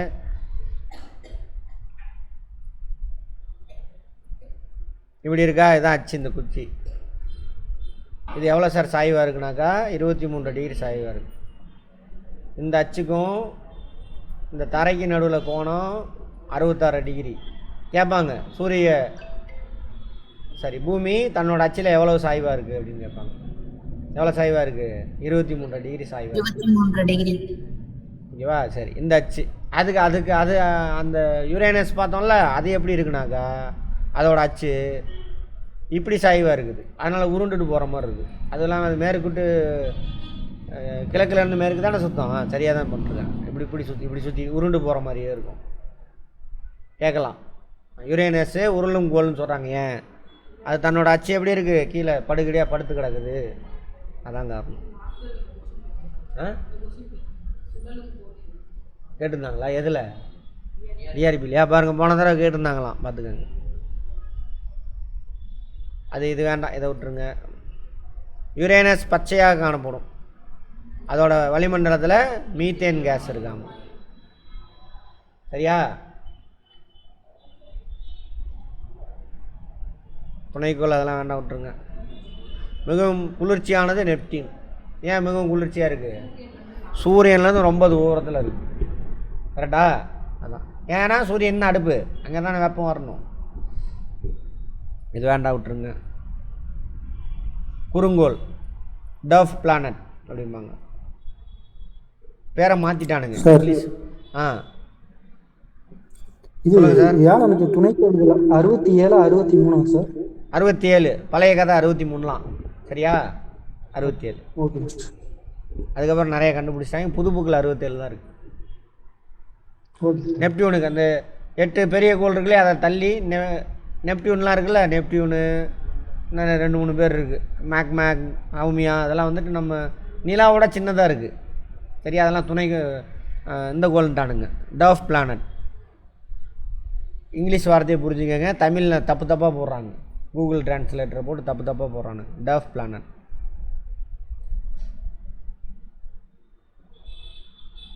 Pluto, Ceres, Eris, Makemake Haumea அதெல்லாம் வந்துட்டு அந்த 8 பெரிய கோளை தாண்டி அந்த பக்கம் இருக்கக்கூடிய டர்ஃப் பிளானட்ஸ். இவங்கெல்லாம் சும்மா காதில் மட்டும் கேட்டுக்கோங்க. பூமியின் துணைக்கோள் எது? நிலவு. நிலவு தானே சுற்றுறதுக்கும் பூமியை ஒரு ரவுண்டு சுற்றுறதுக்கும் ஒரே டைம் தான் எடுத்துக்கும். அது எவ்வளோ டைமு? 27 நாள். இதுக்கும் பயாலஜியில் ஒன்று பார்த்துருப்போம். என்னது? மாதவிடாய் காலம். அதை எப்படி சொல்லலாம்? கர்ப்ப காலமாக அப்படின்னு சொல்ல முடியாது. அதாவது கருமுட்டை உருவாகி 27 நாள் சுழற்சி வரும். அடுத்து 27வது நாள் அந்த உள்ள முட்டை வெளியில் போயிடும். திரும்ப புது முட்டை உருவாகும் பெண்களோட கர்ப்பப்பையில். கருமுட்டை. கரெக்டா? அது எத்தனை நாள்? 27 நாள். அதுக்கும் பாருங்க. அதான் ஜாகிரபி. அங்கே இருந்தால் பூமியிலேருந்து தானே உருவானோம். அதோட கேரக்டர் தான் நம்மக்கிட்ட இருக்கும். 27 நாட்கள் மற்றும் 8 மணி நேரம். ஓகேவா? பூமிக்கும் நிலவுக்கும் இடையே உள்ள சராசரி தொலைவு வெறும் 3,84,400 கிலோமீட்டர் தான். 3,84,000 4 லட்சம் கிலோமீட்டர் பக்கம். சூரியனுக்கும் பூமிக்கும் டிஸ்டன்ஸ் எவ்வளவு? 15 கோடி. இப்படி தான் கம்பேர் பண்ணி பார்த்துக்கணும். 15 கோடி. அதில் 1 கோடி எடுத்து அதில் 2 பங்காக போட்டு அதில் போட்டோம்னா அதில் 1/4 பங்குக்கு மேலே தான் என்னது இதோட டிஸ்டன்ஸ். மனிதன் தரையிறங்கிய ஒரே விண்பொருள் நிலவு அப்படின்னு சொல்லிக்கிறாங்க. இறங்கினானா இல்லையான்னு தெரில. சரி, இருக்கட்டும், பரவாயில்ல. போட்டுருக்கோங்க. எப்போதும் நாம் நிலவின் ஒரே பக்கத்தை மட்டும் பார்க்க இயலும். என்ன காரணம்னா, ஒரு பக்கம் தான் நம்ம பாட்டி 2000 ஹிஸ்ட்ரி பார்த்தோம்ல, 4000 வருஷத்துக்கு முன்னாடி நம்ம சிந்து சமவெளி கீழடி மக்களாக இருந்தாங்களே, அவன் நிலவோட இந்த பகுதி பார்த்தானா இப்போ வரைக்கும் நம்மளும் அதுதான் பார்த்துக்கிட்டு இருக்கோம். என்ன காரணம்? இங்கே பாருங்கள், இதுதான் பூமி. நிலவு தானே சுற்றுறதுனால இங்கே வரும்பொழுதும் இந்த பாட்டு தான் தெரியும். இந்த பாட்டு இருக்குல்ல, இது இப்படி சுற்றாது, இதை நம்மளால் பார்க்க முடியாது. இங்கே வரும்பொழுது அதே பாட்டு தான் தெரியும். இங்கே இமயமலை மாதிரி அங்கே ஒரு மலை இருக்குன்னு வச்சுக்கோங்க, அந்த மலை தான் நமக்கு தெரியும். என்ன காரணம்? தானே சுற்றுறதுக்கும் பூமியை சுற்றுறதுக்கும் நிலம் எவ்வளோ நாள் எடுத்துக்குது? 27.8 நாள் தான் எடுத்துக்குது.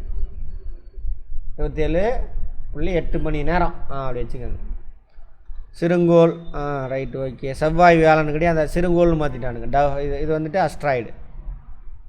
சிறுங்கோள்களுக்குள்ளே உள்ளதான் அது உட்கோள்கள். சிறுங்கோளுக்கு வெளியில் இருக்கிறது வெளிக்கோள்கள், அதை விட்டுருங்க. அதுமாதிரி வால் நட்சத்திரம், வால் விண்மீன் அப்படிம்பாங்க. அது விண்மீன்லாம் கிடையாது, நட்சத்திரமும் கிடையாது, அது ஒரு பாறை. சூரியனை சுற்றிட்டு வரும், ரொம்ப தூரம் போயிட்டு வரும். அப்படி ரொம்ப தூரம் போயிட்டு வரும். இங்கேருந்து தான் ரொம்ப தூரம் போயிட்டு அப்படி ரவுண்ட் அடிச்சு ஜாலியாக வருவார், இப்படி வருவார். அதனால் 72 வருஷத்துக்கு ஒரு தடவை தான் நம்ம பூமிக்கு பக்கத்தில் வருவார். இப்போ வரும்பொழுது அதோட வால், அது மேலே இருக்கக்கூடிய பனியெலாம் பறந்து வால் மாதிரி தெரியும். இது தலை மாதிரி வால் மாதிரி தெரியும். கேட்பாங்க, அந்த வால் யார் உருவாக்குறா? அந்த வால் நட்சத்திரம்னு கேட்பாங்க. யார் உருவாக்குறா? அந்த பாறையிலேருந்து பறக்கக்கூடிய பனி, ஐஸ் கட்டி, அது பறந்து போகும். அப்போ சூரிய ஒளி பட்டு நமக்கு எப்படி தெரியும்? வால் மாதிரி தெரியும். எப்பயுமே அது வால் சூரியனுக்கு எதிர் திசையில் தான் இருக்கும். புரிஞ்சுதா? அவ்வளோதான். புவி தன்னோட அச்சில் எவ்வளோ சாய்வாக இருக்குது? 23 டிகிரி. புவி தன்னோட சுற்றுப்பாதைக்கு இடையேயான கோணம் சொன்னேன் இல்லையா? இந்த இது எவ்வளோ சாய்வாக இருக்குன்னா, இப்படி இருக்க வேண்டியது இப்படி இருக்குது, 23 டிகிரி. இவ்வளோ சாய்வாக இருக்குது அச்சு. அதுக்கும் அந்த தரைக்கு நடுவில் எவ்வளோ கோணம்னா 66 டிகிரி. செங்குத்தாக இருந்தால் 90 டிகிரி, 23 டிகிரி சாய்வாக இருக்குது. 90ல் 23 போனால் 66 தான். வேறு வழியில் எவ்வளோ வேகமாகலாம் நான் எடுக்கவே மாட்டேன், பிடிக்கவே பிடிக்காது, வேறு வழி இல்லை. யாரோ கேட்டாங்களே, எங்கள் மணிகண்டன் வரலையா? சரி. புவியின் சுழற்சி வேகம் பூமத்திய ரேகை பகுதியில் தான் அதிகம். அதிலிருந்து அப்படியே மேலே போக துருவத்துக்கு போகும்போது சுழற்சி வேகம் 0 ஆயிரும். துருவ பகுதியில் என்ன ஆகாது? பூமி சுற்றவே சுற்றாது, அப்படியே தான் நிற்கும். சரியா? ஏன் அப்படின்னா அதெல்லாம் அப்புறம் நம்ம டிஎன்பிசி படிக்கிற மாதிரி இருந்தால் வாங்க பேசிக்குவோம். அங்கே தான் இருக்கா சுழல் வேகம் 0 சுழி. ஏன் அப்படின்னு கேட்பான் யூபிஎஸ்சியில். சரி, டிஎன்பிசிலையும் கேட்பான், யூபிஎஸ்சிலையும் கேட்பான். புவி தனது அச்சில் எந்த திசையில் சுழல்கிறது? மேற்கு முதல் கிழக்காக. ஆன்டி கிளாக்கா? அப்படி சொன்னால் அப்படி, கிளாக் வச்சு சொன்னால் ஆன்டி கிளாக், கடிகார எதிர் திசை. புவியின் தற்சுழற்சிக்கு எடுத்துக்கொள்ளும் காலம் 23. எக்ஸாக்டாக பாருங்கள், இவ்வளோதான். 24 மணி நேரம் நம்ம ரவுண்ட் ஆஃப் பண்ணிக்கிட்டோம். 23 மணி நேரம் 56 நிமிஷம் 4.09 வினாடி ஆகும். அதான் ஒரு நாள். இது அல்லதுன்னு அர்த்தம். புவியின் வடிவம் கோள வடிவம், உருண்டைன்னு சொல்லிடக்கூடாது. உருண்டைனா பால் இருக்குல்ல, அதான் உருண்டை. புவி அதோட வடிவத்தையே பெற்றிருக்கு. ஏன்னா பால் அது வேறு மாதிரி இருக்கும். துருவ பகுதியில் இது குண்டாக இருக்கும். சாரி, துருவ பகுதியில் தட்டையாக இருக்கும், பூமத்திய பகுதியில் குண்டாக இருக்கும். எது? பூமி. அதனால் கோள வடிவம். ஸ்பியர் அப்படின்னு சொல்லக்கூடாது, ஜியாய்டு அப்படின்னு தான் சொல்லணும். ஜியோனா பூமின்னு அர்த்தம். ஜியாய்டு பூமியோட ஷேப் எதுனா ஜியாய்டு ஷேப், அதோட ஷேப்பு அப்படின்னு அர்த்தம். கோள வடிவம் முடியுது. கோலம் அப்படி. நள்ளிரவு சூரியன் உதிக்கும் பகுதிகள் 66 டிகிரி வடக்குக்கு அந்த பக்கம். சரியா? அதேமாதிரி 66 டிகிரி தெற்குக்கு இந்த பக்கம். ஓகேவா? இது ஆர்டிக் பகுதி, இது அண்டார்டிக் பகுதி. அங்கெல்லாம் ஒரு குறிப்பிட்ட நாள் சூரியன் மறையவே மறையாது, குறிப்பிட்ட நாள் சூரியன் வரவே வராது. 30 நாள் வருஷத்தில் சூரியன் வரலை அப்படின்னா அடுத்த ஒரு 30 நாள் என்ன ஆகாது? மறையவே மறையாது. 60 நாள் அல்லது 3 மாதம் 90 நாள் மறையவே இல்லை. அடுத்து 6 மாதம் கழித்து 3 மாதம் கழித்து திரும்ப என்ன 3 மாதத்துக்கு மறையவே மறையாது. அந்த மாதிரி சூரியன் நள்ளிரவு சூரியன் உதிக்கும் பகுதிகள் அதான் அங்கே ஆர்டிக் போடுறாங்க.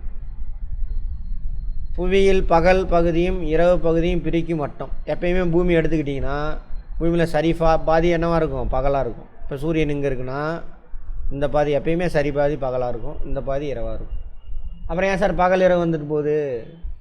இப்படி இப்போ இங்கே தான் சேலை இருக்குது, சேலைன்னா அவங்க சுற்றிக்கிட்டே வரும். சேலை இதை கிராஸாக இப்படி போகுதுன்னு வச்சுக்கோங்க, இரவாயிரும். அந்த பக்கம் வெளியில் வரும்போது பகல், இந்த பக்கம்லாம் இருக்கிறப்ப பகல். கற்பனை பண்ணிக்கோங்க, இது சூரியன். அப்போ சேலம் சூரியனுக்கு அந்த பக்கம் போயிடுச்சு. அப்போ இங்கெல்லாம் என்னது நம்ம தமிழ்நாடு வச்சுக்கோங்களேன், இரவு. அந்த பக்கம் வந்து சுற்றிக்கிட்டு வரப்போ பகல். ஒரு இடத்துக்கு தான் பகல் இரவு வந்து போகும். பூமியில் எப்பயுமே சரிபாதி எப்படி இருக்கும், பகல் சரிபாதி இரவு. அந்த பிரிக்கக்கூடிய அந்த வட்டத்துக்கு பேர் ஒளிர்வு வட்டம், இலுமினேஷன் லைன், இங்கிலீஷில் இலுமினேஷன் லைன்.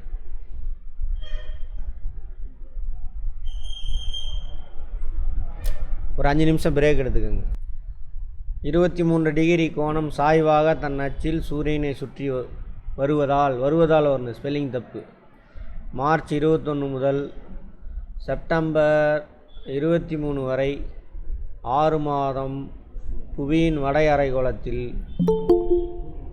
பருவகாலம் டேஷ் பருவகாலம் நிலவுகிறது. இங்கே பாருங்க, வட அரைக்கோளம். நம்ம எங்கே இருக்கோம்,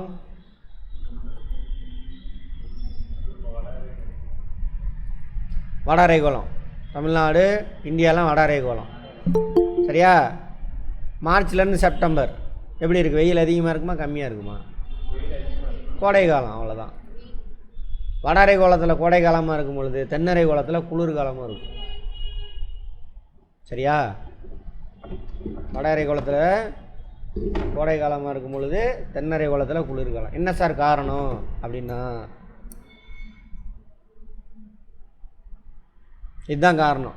பூமியில் பருவகாலம் மாறுவதற்கான காரணம் என்னென்னு கேட்பாங்க. பூமி தன்னோட அச்சில் 23 டிகிரி சாய்வாக சூரியனை சுற்றி வருவது தான் காரணம். அதை தான் கேள்வி, ஃபேக்டாக கேட்குறதுக்காக இப்படி கேட்டிருக்காங்க.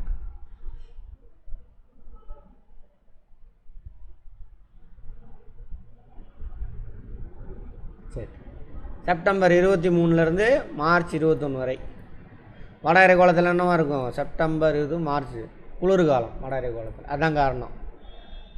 வட அரைக்கோளத்தில் குளிர்காலமாக இருக்கும்போது தென்னரை கோளத்தில் என்னவாக இருக்கும், கோடை காலமாக இருக்கும். வட அரைக்கோளத்தில் கோடை காலமாக இருந்துச்சுன்னா தென்னரை கோளத்தில் குளிர்காலமாக இருக்கும். இதுதான் காரணம். இதுதான் காரணம். எதான் காரணம், 23 டிகிரி சாய்வா. ஆமாம், அதை பார்த்துக்கோங்க. சூரியன் அண்மை அல்லது புவி தன் சுற்றுப்பா சூரியன் மிக அருகில் வரக்கூடிய நாள். பார்த்தோம் இல்லையா, சூரியன் பூமி சூரியனை எப்படி சுற்றிட்டு வருது, நீள்வட்ட பாதையில் சுற்றிட்டு வருது. ரொம்ப பக்கத்தில் இருக்கிற நாள் ஜனவரி 4, அதுலேருந்து 6 மாதம். ஜூலை 4 தூரத்தில் இருக்கும். ஓகேவா? ஜூலை 6ஆ? சரி, 6. இந்த லீப் இயர்லாம் வருது இல்லை. பூமியில் சம பகல் இரவு நாள். பூமியில் 24 ஹவர்ஸ் இருக்கா, அது 12 ஹவர்ஸ் பகல், 12 ஹவர்ஸு இரவு. பூமி முழுவதுமே எல்லா இடத்துலையும், துருவ பகுதியாக இருக்கட்டும், பூமத்திய ரேகை பகுதியாக இருக்கட்டும், எங்கேயா இருந்தாலும் இந்த 2 நாள் மட்டும் எப்படி இருக்கும், பகலும் இரவும் சமமாக இருக்கும். 12 நேரம் பகல், 12 மணி நேரம் இரவு. மற்ற எந்த நாளுமே பகல் இரவு சமமாக இருக்காது. ஒன்றும் பகல் நேரம் அதிகமாக இருக்கும். பகல் பார்த்திங்கன்னா இப்போ நம்ம பாருங்கள், இப்போது ஆகஸ்ட் மாதமாக சூரியன் கரெக்டாக நம்ம தமிழ்நாட்டு மேலே தான் கிராஸ் ஆகுது. அதனால் வெயில் மண்டையை பழக்கம் பாருங்க சார். ஜில்லு ஜில்லுன்னு குளிர் அடிக்கும் சார். மேகம் வந்ததுனால குளிர் அடிக்கும். மேகம் இல்லைன்னா இன்னும் கத்திரி வெயில் மாதிரி கொளுத்துது அப்படின்னு சொல்லுவாங்க பாருங்கள். கத்திரி வெயில் தான் இப்போ 2 கத்திரி வெயில் வரும். 2வது இப்போ மேகம் இல்லைன்னா பிரச்சனை. ஓகேவா? அது மாதிரி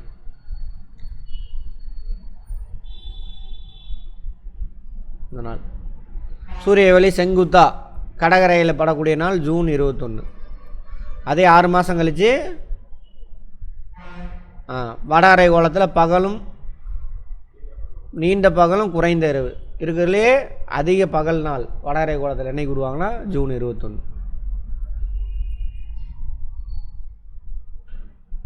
இரவு ரொம்ப கம்மியாக இருக்கும். தென் அரைக்கோளத்தில் அதேமாரி அப்படியே 6 மாதம் கழித்து போட்டுக்கோங்க. ஜூன்லேருந்து 6 மாதம் போடுங்களே. டிசம்பர் பகல் பொழுது அதிகமாக இருக்கும். டிசம்பரில் நமக்கு இருக்கிறதுலே இரவு பொழுது அதிகமாக இருக்கும் வட அரைக்கோளத்தில். அப்படியே உள்டா. வட அரைக்கோளத்தில் பகல் நேரம் அதிகமாக இருந்தால் தென் அரைக்கோளத்தில் இரவு பொழுது அதிகமாக இருக்கும். அந்த அன்னைக்கு ஞாபகம் வச்சுக்கோங்க, இந்த நாளை நோட் பண்ணிக்கோங்க. அதேமாதிரி வட அரைக்கோளத்தில் இரவு பொழுது அதிகமாக இருந்தால் தென் அரைக்கோளத்தில் பகல் பொழுது அதிகமாக இருக்கும். அது என்றைக்குன்னா 2 நாள் வரும். வட அரைக்கோளத்தில் பகல் எப்போ இருக்கிறதுலே அதிகமாக இருக்குனாக்கா ஜூன் 21. அந்த அன்னைக்கு தென் அரைக்கோளத்தில் என்னவாக இருக்கும், இரவு பொழுது அதிகமாக இருக்கும், ஜூன் 21 அன்னைக்கு. ஓகேவா? அதே வட அரைக்கோளத்தில் இரவு பொழுது எப்போ அதிகமாக இருக்கும் அப்படின்னாக்கா அதுலேருந்து 6 மாதம் போட்டுக்கோங்க. டிசம்பர் 21, 22 அந்த லீப் இயர் வருது இல்லை, அதனால் அது. ஓகேவா? 22. அப்போ வட அரைக்கோளத்தில் பகல் நேரம் அதிகமாக இருக்கும், இரவு பொழுது கம்மியாக இருக்கும். அப்போ தென் அரைக்கோளத்தில் எப்படி இருக்கும், அப்படியே உல்ட்டா. டிசம்பர் 21 பகல் நேரம் அதிகமாக இருக்கும், இரவு நேரம் கம்மியாக இருக்கும். புரிஞ்சுதா? இது ஒரு ஐஏஎஸ் கொஸ்டின், இது மொக்க கொஸ்டின். இது அவங்க கேட்டிருந்தான், புரிஞ்சு படிக்காதனால. என்ன கேள்வி தெரியுமா, வேறு மாதிரி கேட்டிருந்தான். இந்த மாதிரி உலகத்தில் உள்ள அமெரிக்கா யூரோப்லலாம் வந்துட்டு கிறிஸ்மஸ் வந்து குளிர்காலத்தில் கொண்டாடுறாங்க, ஆஸ்திரேலியாவில் ஏன் கோடை காலத்தில் கொண்டாடுறாங்க? ஆஸ்திரேலியா எங்கே இருக்குது, தென் அரைக்கோளத்தில் இருக்குது. அவ்வளோதான் காரணம். ஓகேவா? அது ஏன் டீட்டெயிலாக நம்ம அந்த கிளாஸில் பார்த்துருப்போம், இதுக்கு நேரம் இல்லை, அதனால் விட்டு போயிடலாம். அவ்வளோதான். கோடை கால திருப்பம், கதிர் திருப்பமா? ஒன்றும் இல்லை, கதிர் திருப்பம்னா ஒன்றும் கிடையாது. அந்த முதல்ல அந்த கோடுகளை முதல்ல தெரிஞ்சுக்கோங்க. அடுத்த கிளாஸில் வேணால் டைம் இருக்காது உங்களுக்கு நடத்த. 23 டிகிரி வடக்கு, 23 டிகிரி தெற்கு, நடுவில் பூமத்திய ரேகை. ஜூன் 21 என்ன அவங்க வந்து படுதா, பட்டுட்டு சூரிய ஒளி செங்குத்தாக போகிறது, திரும்ப அப்படியே நகர்ந்து வரும், இப்படி வரும். அப்படி தான் தமிழ்நாடு இங்கே இருக்குது. தமிழ்நாடு இப்போ கிராஸ் ஆகுது ஆகஸ்ட். ஜூன் இங்கே 23 டிகிரி அங்கே பட்டுச்சுட்டு இருந்துச்சு. ஜூலை, ஆகஸ்ட் தமிழ்நாடு இப்போ கிராஸ் ஆகுது பாருங்கள். சூரிய ஒளி உங்கள் காலடியிலே விழுகும் பாருங்கள், தமிழ்நாடு கிராஸ் ஆகி போகுது. அப்போ அங்கே 23 டிகிரி போய் டச் பண்ணிவிட்டு அதுக்கு அடுத்த நாள் திரும்ப ஆரம்பிச்சிடும், திரும்பி தென் அரைக்கோளத்தை பூமத்திய ரேகை நோக்கி நான் வரும். அதனால தான் அதுக்கு பேர் என்னது, திருப்பம், சூரிய கதிர் திருப்பன்றான், திரும்பி வருதாமா. அந்த மாதிரி புவியில் உயிரினங்கள் வாழக்கூடிய குறுகிய மண்டலம் தான் அது உயிர்கோளம், பயோஸ்பியர். இந்திய பெருங்கடல், மன்னார் உயிர்கோள பெற்றுக்காக எந்த கடலில் இருக்குது, சரி அதை விட்டுருங்க. விண்மீன், வான்பொருள் பற்றி அதெல்லாம் விட்டுருங்க.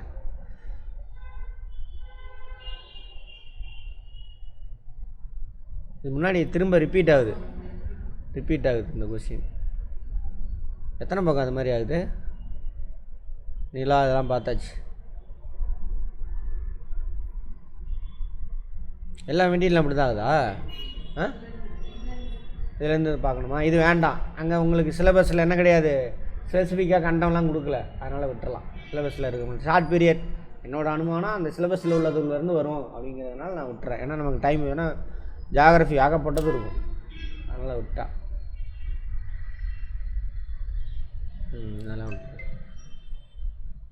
புவி மாதிரி இது பார்க்கலாம். குளோப் இருக்குல்ல, புவி மாதிரி. அதுதான் புவியோட பரப்பு பாருங்கள், பூமி மேலே இவ்வளோ பரப்பு இருக்காமா, 510 மில்லியன் சதுர கிலோமீட்டர். மில்லியன்னா எவ்வளவு?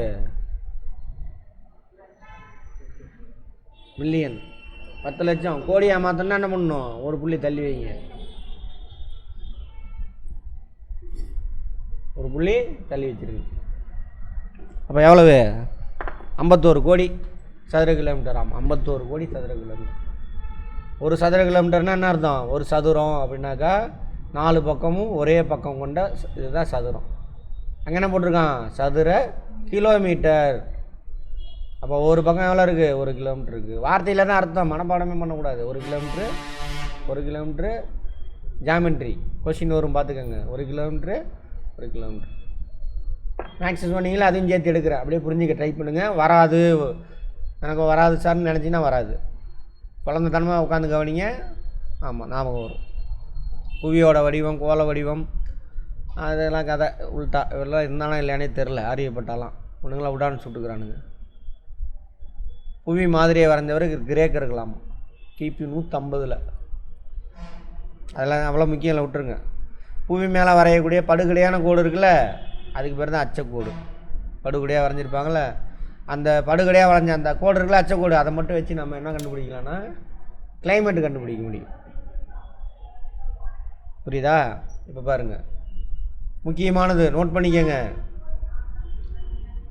இந்த பூமி இதில் 23 டிகிரி வடக்குலேருந்து 23 டிகிரி தெற்கு.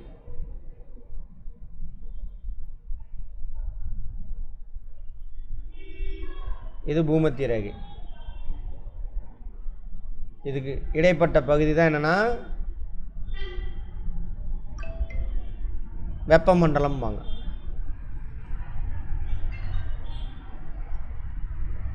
சரியா? டிராபிக்கல் ரீஜன், இங்கிலீஷ் டிராபிக்கல் அல்லது டோரிட் ஜோன். டிராபிக்கல் அல்லது டோரிட் ஜோன்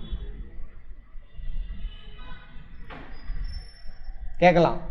பூமியில் அச்சக்கோடை மட்டும் வச்சு என்ன பண்ணலாம் அப்படின்னு, அச்சக்கோடை மட்டும் வச்சு என்ன பண்ணலாங்க, கிளைமேட்டு கண்டுபிடிக்க முடியும். அடுத்து அதேமாதிரி 66 டிகிரி வடக்கு, இந்த பக்கம் அதேமாதிரி 66 டிகிரி வடக்கு.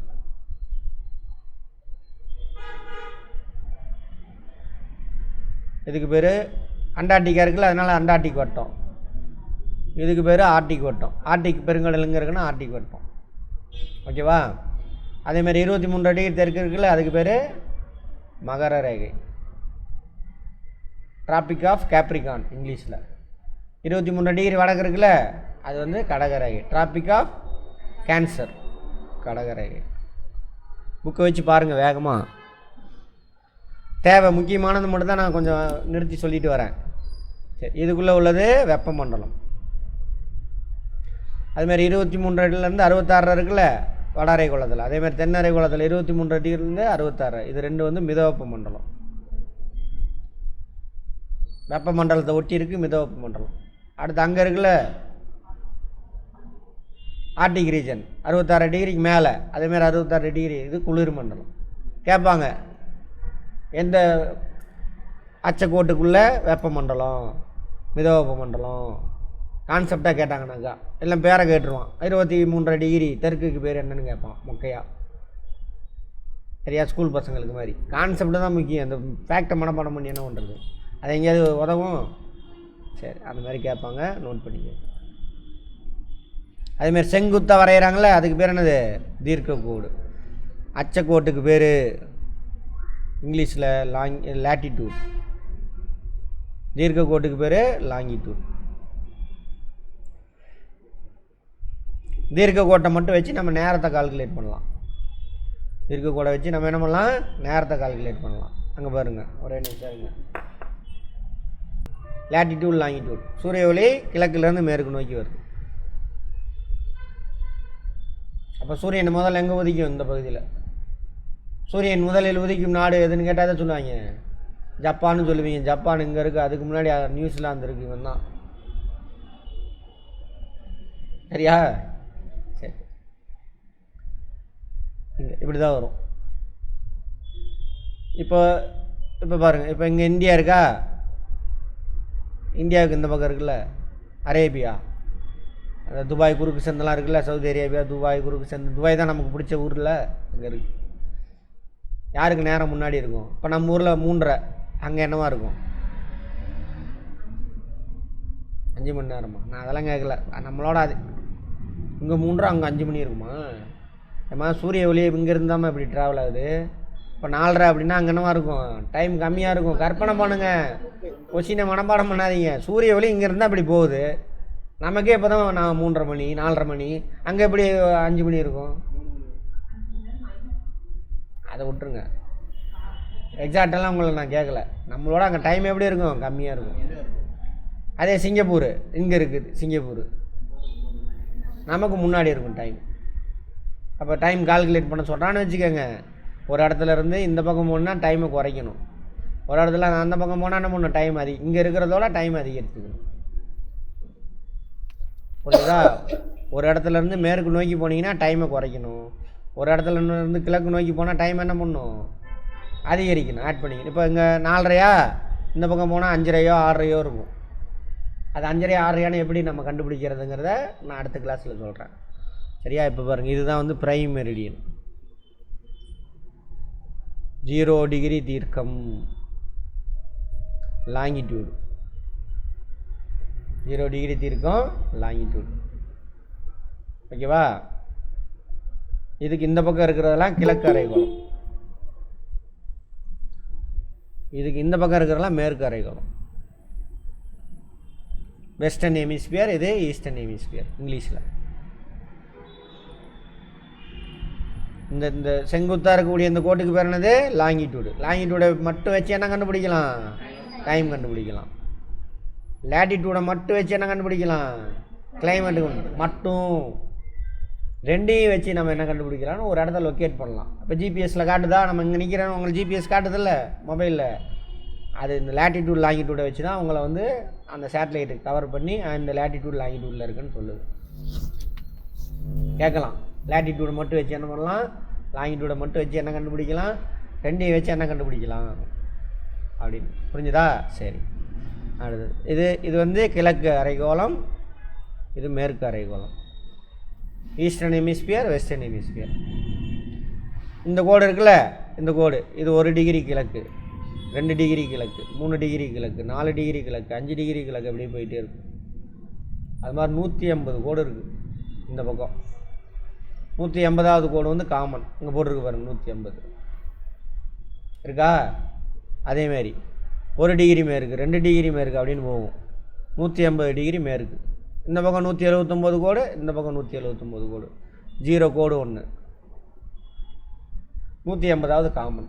பூமியில் வெட்டி வச்சுருக்காங்க, உருண்டியாக தானே இருக்குது. 180வது கோடு அப்படி வெட்டி பிரித்து வச்சுருக்காங்க. இந்த கோடும் இந்த கோடும் காமன். எப்படி வருதுன்னு தெரியுதா? 0 டிகிரி லாங்கிடியூட்லேருந்து கிழக்கு வராது, 1 2 3 4 அப்படி. அது மாதிரி தான் இந்தியாவோட டைம் லைன் பார்த்தீங்கன்னா 82 டிகிரி கிழக்கு. 82 டிகிரி கிழக்கில் தான் என்ன இருக்குது? இந்தியாவோட டைம், அந்த ஸ்டாண்டர்ட் டைமுக்கான லாங்கிடியூடு. 82 டிகிரி கிழக்குன்னு சொல்லணும். 82 இங்கே ஒன்று இருக்குது, மொட்டையாக 82ன்னு சொல்லக்கூடாது. அதேமாரி அச்சக்கோட்டில் 82 இருக்குது, இங்கே ஒன்று இருக்குது, அங்கே ஒன்று இருக்குது. ஆனால் 82 டிகிரி கிழக்குன்னு சொன்னால் தான் இது. புரிஞ்சுதா? ரைட், அது மாதிரி. அப்போ இங்கேருந்து இப்போ நம்மளுது 82யா, இந்த பக்கம் போனால் என்ன ஆகும்? 82, 81, 80 அப்படியே போனால் 0க்கு போய் சேரும்.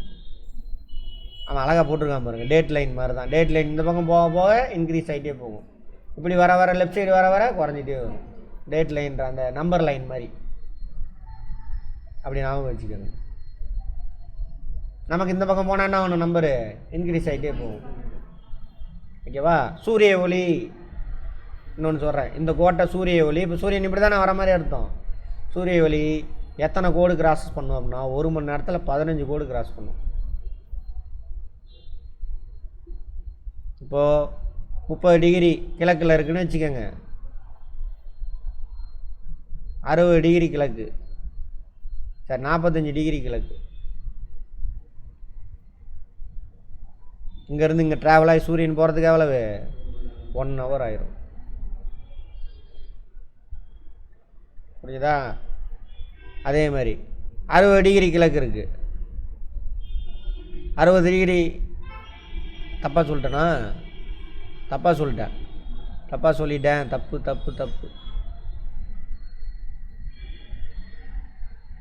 30 டிகிரி அப்படி வச்சுக்கோங்க, கிழக்கை கட் பண்ணிடுங்க. கிழக்குனா 45, ஆமாம். ஏன்னா 30 டிகிரி கிழக்குனா இங்கேருந்து இப்படி தான் வரும், இந்த பக்கம் போகணும் 45 டிகிரி.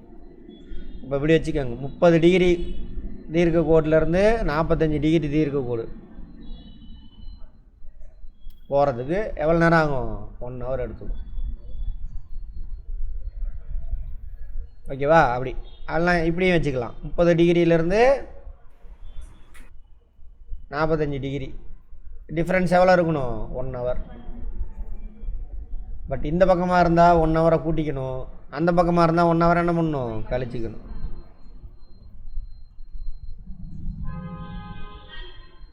ஓகேவா? சரி, திரும்ப அதை நடத்துவேன். அடுத்தது நில வரைபடத்தை முதலில் அச்ச தீர்க்க கோடுகளை வரைந்தவர் தாலமி. அதை விட்டுருங்க, அதை கேட்க மாட்டாங்க, விட்டுருங்க. ஒவ்வொரு அச்சக்கோட்டிக்கு இடைப்பட்ட தூரம் வந்து 111 கிலோமீட்டராமா. புரியுதா? 2 அச்சக்கோட்டுக்கு நடுவில் டிஸ்டன்ஸ் இருக்குல்ல, இதுக்கு நடுவில். அதே தீர்க்க கோடு இருக்குல்ல, அதோட டிஸ்டன்ஸ் என்ன ஆகுனா பூமத்திய ரேகையில் அகலமாக இருக்கும். ஏன்னா குண்டாக இருக்குல்ல, அதனால் அப்படியே போக போக குறைஞ்சிட்டே போய் துருவ பகுதியில் போய் ஒரே பாயிண்டில் சேர்ந்துடும். துருவ பகுதியில் எல்லா கோடும் ஒரே பாயிண்டில் சேர்ந்துடும். ஏன்னா கருகூடாக இருக்குது, அதான் காரணம். ஐஏஎஸ் கொஸ்டின் இது. சரியா? அதை வேறு மாதிரி கேட்டிருந்தாங்க, புரிஞ்சிருக்கானா இல்லையா அப்படின்ட்டு. நமக்கு டைம் இல்லைன்னா நானும் சொல்லுவேன். சரி, அச்சங்கள் புள்ளிகளாக காணப்படும் அச்சங்கள். அச்சங்களா? அச்சங்கள் இல்லை, தீர்க்கங்கள். தீர்க்கங்கள் புள்ளிகளாக காணப்படும் தீர்க்கங்கள். தீர்க்கம்னா தீர்க்க கோடு செங்குத்தா வரையிறது தானே. 90 டிகிரி தீர்க்கம் வந்து வடாரை குளத்தில் ஒரு புள்ளி, 90 டிகிரி நார்த் போல். அதுமாதிரி சவுத்து போலில் இந்த எல்லா கோடும் போய் சேருதில்ல, 90 டிகிரி. அச்சம் தானா? அச்சமா? ஆமாம், அச்சம்தான், கரெக்டு தான். சரி, அடுத்தது வடாரை கோலத்தில் எத்தனை அச்சக்கோடு இருக்குது? 89 அச்சக்கோடு. அச்சக்கோடுனா படுகடையாக இருக்கிறது. ஓகேவா? இந்த இங்கே இருக்குது 0 டிகிரியா, அதில் 1 2 3 89 கோடு இருக்கும். ஒரு புள்ளி 90 டிகிரி புள்ளி. அதுமாதிரி தென்னரை கோலத்தில் 81 அச்சக்கோடு இருக்கும். 90 டிகிரி புள்ளி, அப்புறம் 0 டிகிரி ஒரு கோடு. இத்தனை அச்சங்கள் இருக்கும். நல்லா விட்டுருங்க. பூமத்திய ரேகை 0 டிகிரி அச்சம். பேரெலாம் சொல்லிட்டேன்ல. 0 டிகிரி அச்சம் இருக்குல்ல, இது பூமத்திய ரேகை. ஏன்னா பூமியை 2 சம பங்காக பிரிக்குது. அவ்வளோதான். இந்த பாடத்தை மட்டும் முடிச்சிடறேன். மிகவும் நீளமான அச்சக்கோடு வந்து பூமத்திய ரேகை. ஏன்னா பூமி இந்த பகுதியில் குண்டாக இருக்கும். பார்த்துருப்போம், எல்லாத்துக்கும் தெரியும். அந்த இடத்துல பூமி குண்டாக இருக்கும் இருக்கிறதுலையே மற்ற இடத்தோட. அடுத்தது பெருவட்டம் என அழைக்கப்படும். எது? பூமத்திய ரேகை வந்து பெருவட்டம். 0 டிகிரி நிலநடுக்கோட்டில் இருந்து 90வது வடதுருவம் வரை பரவியுள்ள பகுதி வடாரை கோலம். மேலே சொன்னால அதுக்கு மேலே வடாரை கோலம். இது வடாரை கோலம், இது தென்னரை கோலம். சொல்லிவிட்டு அங்கே வார்த்தையாக இருக்குது. அவ்வளோதான், அதெல்லாம் விட்டுருணும். கடகரை எத்தனை அச்சத்தில் இருக்குது? 23 டிகிரி வடக்கு. மகர ரேகை 23 டிகிரி தெற்கு. ரெண்டுக்கு இடைப்பட்ட பகுதி என்னது? பூமத்திய ரேகை. 66 டிகிரி தெற்கு அண்டார்டிக் வட்டம், 66 டிகிரி வடக்கு ஆர்டிக் வட்டம். அவ்வளோதான். வடதுருவம் 90 டிகிரி வடக்கு, தென் துருவம் 90 டிகிரி தெற்கு. புள்ளி 2 கோடு கிடையாது, 2 அச்சம்தான், புள்ளி கோடு கிடையாது. 0 டிகிரி அச்சக்கோட்டிலிருந்து 23 டிகிரி அச்சம் வரை பரவி உள்ளது என்னது? தாள. இது வேண்டாம், இது விட்டு தாள அச்சம்னு சொல்லுவாங்க, உயர் அச்சம், மத்திய அச்சம், உயர் அச்சம்னு சொல்லுவாங்க. அதெல்லாம் வேண்டாம், உங்களுக்கு டைம் இல்லை. வெப்பமண்டலம் பரவி உள்ளது 23 டிகிரி வடக்குலேருந்து 23 டிகிரி தெற்கு வரைக்கும் வெப்பமண்டலம், டோரிட் ஜோன் அப்படிம்பாங்க. மித வெப்பமண்டலம் 23லேருந்து 66. முன்னாடி சொல்லிட்டேன். வடாரை கோலத்திலையும் இருக்கும், தென்னரை கோலத்திலையும் இருக்கும். குளிர் மண்டலம் 66லேருந்து மேலே, 66 டிகிரிக்கு மேலே, 66 டிகிரி கீழே, தென்னரை கோலத்தில் கீழே. படம் பார்த்தோமா? அங்கே பார்த்துட்டு வந்தோம். அச்சக்கோடு அதெல்லாம் விட்டுருங்க. நில நடுவரை, நில நடுவரைனா பூமத்திய ரேகை தான் அதுக்கு பேர். கடக வரைனா கடக ரேகை. ஏன்னா ரேகைன்ற தமிழ் வார்த்தை கிடையாது. மகர ரேகை, மகர வரை. தீர்க்கக்கோடு ஆங்கிலத்தில் எவ்வாறு? மெரிடியன். தீர்க்கக்கோட்டுக்கு மெரிடியன், லாங்கிடியூடு இன்னொரு பேர். தீர்க்கக்கோடுன்னு என்னது? செங்குத்தாக வரைஞ்சிருக்கும். அதில் 2 முக்கியமான தீர்க்கக்கோடு இருக்குங்க. இது வந்துட்டு பிரைம் மெரிடியன், முதன்மை தீர்க்கம், 0 டிகிரி தீர்க்கம். அது கிரீன்விச் நகரத்து மேலே போகுது, அதனால் கிரீன்விச் கோடு இன்னொரு பேர். இங்கே அடுத்தது 180 டிகிரி இருக்குல்ல, காமனு. இதை பசிபிக் கடல் மேலே போகும். அந்த 180 டிகிரி கிழக்கு மேற்குலாம் சொல்லக்கூடாது. 180 டிகிரி தீர்க்க கோடு. சரியா? அது வந்து நாள் கோடு அப்படிம்பாங்க. அது பேர் என்னது? நாள் கோடு, டேட் லைன். இங்கே இருந்தால் 4 கால்குலேட் பண்ணுவாங்க. சரியா? இங்கே இப்போ நமக்கு இன்னைக்கு தேதி என்ன? 22. இதை கிராஸ் ஆகி அந்த பக்கம் போனீங்கன்னா டேட்டு குறைஞ்சிரும், 21 மாதிரி. இங்கே 21, அங்கேருந்து இங்கே வந்தீங்கன்னா 22 மாதிரி. இந்த கோடு கிராஸ் ஆனால் போகும். புரிஞ்சுதா? கேட்பாங்க. 4 கோட்டுக்கு கிராஸ் பண்ண லெஃப்ட்லேருந்து ரைட்டு போனீங்கன்னா என்னது? ஒரு நாள் குறைஞ்சிரும். ரைட்லேருந்து, அதாவது கிழக்குலேருந்து மேற்கு வந்தான்னா ஒரு நாள் அதிகமாகிடும். கோடை கிராஸ் பண்ணாவே நீ என்ன பண்ணு, ஃபோனை எடுத்து டேட்டை மாற்றி வச்சுக்கணும் கிராஸ் பண்ணும்போது. ஓகேவா? அடுத்தது கேட்கலாம், அதெல்லாம் முக்கியமானது. தீர்க்க கோட்டினுடைய எண்ணிக்கை 360 மொத்தம். தீர்க்க கோட்டுக்கு இடையே உள்ள தொலைவு நிலநடுக்கு கோட்டு பக்கத்தில் எவ்வளோ இருக்கும்? 111. 45 டிகிரியில் 79 கிலோமீட்டராக குறைஞ்சிடும். அச்சக்கோட்டுக்கு நடுவில் கேப் வந்து ஒரே அளவு தான் இருக்கும் எங்கேயுமே. தீர்க்க கோட்டோட அளவு தான் என்ன ஆகும்? பூமத்திய பதில் அதிகமாக இருக்கும். துருவத்தை நோக்கி போக போக குறைஞ்சி துருவத்தில் 0 ஆயிடும். ஓகேவா? ரைட்.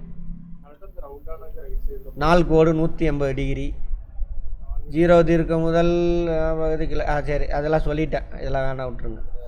இந்தாங்க, நாள் கோட்டை மேற்கிலிருந்து கிழக்காக கடக்கும் பொழுது ஒரு நாள் குறையும். இப்போ தான் காமிச்சேன்ல, இதான் மேற்கு, இந்த பக்கம் போக கிழக்கு. கிழக்குலேருந்து மேற்காலும் ஒரு நாள் அதிகரிக்கும். அவ்வளோதான். முதன்மை தீர்க்க மற்றும் கிரீன்விச் தீர்க்க கோடு என அழைக்கப்படுகிறது. முதன்மை தீர்க்கம் 0 டிகிரி இது. அடுத்தது பன்னாட்டு தேதி கோடு, டேட் லைன் சொன்னால 180 டிகிரி தீர்க்கும். 180 டிகிரி இது. மியூட்டில் போடுங்கம்மா. பன்னாட்டு தேதி கோடு பசிபிக் பெருங்கடல், எந்த பெருங்கடலில் போகுதுன்னு கூட கேட்பான். புவியில் ஒரு இடத்தை கண்டறிய உதவும் கோடுகள், அச்ச மற்றும் தீர்க்க கோடுகள். இதெல்லாம் பார்த்துருப்பீங்க, ராக்கெட்லாம் அனுப்புவாங்க, லேட்டிடியூடு மாற்று லாங்கிடியூடு மாற்று அப்படிலாம் சொல்லுவாங்க. கரெக்டாக என்ன படத்தில்? பேராண்மையில் சொல்லுவானா, அதானே கடைசி நேரத்தில் போய் ஒரு டெல்லிக்கு வச்சுருப்பார், லேட்டிடியூட் லாங்கிடியூடை மாற்றி விட்டுருவார். அப்போ கூட ஒரு பாட்டு வரும்ல பயங்கரமாக, அவன் தானே.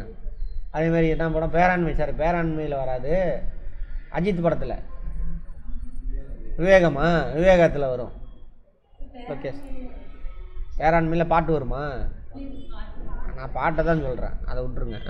அடுத்தது சூரிய ஒளி ஒரு தீர்க்கத்தை கடக்க எடுத்துக்கொள்ளும் காலம் 4 நிமிஷம்.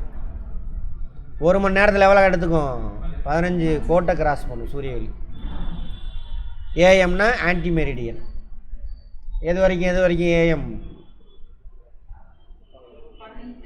நைட்டு 12 மணிலேருந்து அடுத்த நாள் 11:59 வரைக்கும் ஏஎம்னு காட்டும் வாட்சு. அப்படின்னா ஆன்டி மெரிடியன், அந்த இடத்துக்கான மெரிடியனுக்கு முன்னாடி வருதுன்னு அர்த்தம். மெரிடியன்னா என்னது? தீர்க்க கோடு. தீர்க்க கோட்டுக்கு இன்னொரு பேர் என்ன? லாங்கிடியூடு. அதுக்கு முன்னாடி வருது ஆன்டி மெரிடியன். அது கிராஸ் ஆயிடுச்சு, சரியா? அதுக்கு பேர் என்னது? B, post meridian. போஸ்ட்னா அதுக்கப்புறம் முடிஞ்சு போனதுக்கப்புறம் நம்மளது அந்த கோட்டை தீர்க்க கோட்டை கிராஸ் ஆயிடுச்சுன்னு அர்த்தம். அந்த தீர்க்க கோட்டை கிராஸ் ஆகிறதுக்கு முன்னாடி இப்போ 23 டிகிரி, சரி 82 டிகிரி கிழக்கு தீர்க்கம் இருக்குல்ல, இந்தியாவுது இது இது இந்த கோட்டை தொடுற வரைக்கும் ஆன்டி மெரிடியன். தொட்டுருச்சு அப்படின்னா என்ன அர்த்தம்? போஸ்ட் மெரிடியன் அப்படின்னு அர்த்தம். அவ்வளோதான். லைஃபுக்கு புரிஞ்சு யூஸ் பண்ணுங்கள் எல்லாத்தையும், சும்மா ஏதோ மனப்பாடம் பண்ணி ஒப்பிச்சு தெரியக்கூடாது. அடுத்தது பிஎம், அதெல்லாம் வைக்க. இந்தியாவின் மேல் செல்லும் மொத்த இந்தியா மேலே மொத்தம் 29 தீர்க்க கோடு இருக்குது. ஃபிசிக்ஸ் நடத்தும்போது என்ன சொல்லியிருப்பேனே, 29. சரியா? இங்கேருந்து இது வரைக்கும் கிழக்கில் அருணாச்சல் பிரதேசிலேருந்து மேற்கில் குஜராத் வரைக்கும். அப்படின்னா எவ்வளவு? 2 மணி நேரம் டிஃப்ரென்ஸ் இருக்கும். அதனால தான் என்ன பண்ணிட்டாங்க, 82 டிகிரியில் என்ன டைமோ அதான் இந்தியா முழுவதுக்கு ஸ்டாண்டர்ட் டைம் ஃபிக்ஸ் பண்ணிட்டான். நீங்கள் சொன்னேன்னா அச்ச ஒன்று என்ன தீர்க்க ஒன்று இங்கே சொல்கிறேன்னா இங்கே சொல்லிட்டேன், அவ்வளோதான். பார்க்காதவங்களாம் கிளாஸ் போய் பார்த்துருங்க. அது மேற்கில் குஜராத், கவுர் மோட்டா அப்படின்ற இடத்துல கிழக்கில் எல்லை, கிழக்கு எல்லை இது அருணாச்சல பிரதேசம், கிடாத்தாமா அருணாச்சல் பிரதேசம். உலகில் மொத்தம் ஒவ்வொரு மணி நேரத்துக்கு ஒரு நேரம் மண்டலம், 15 டிகிரி தீர்க்க கேட்டுக்கு ஒரு நேரம் மண்டலம். அதேமாதிரி கவனிங்க, இங்கே பாருங்கள், ரஷ்யா 82 டிகிரி இங்கே இருக்கா.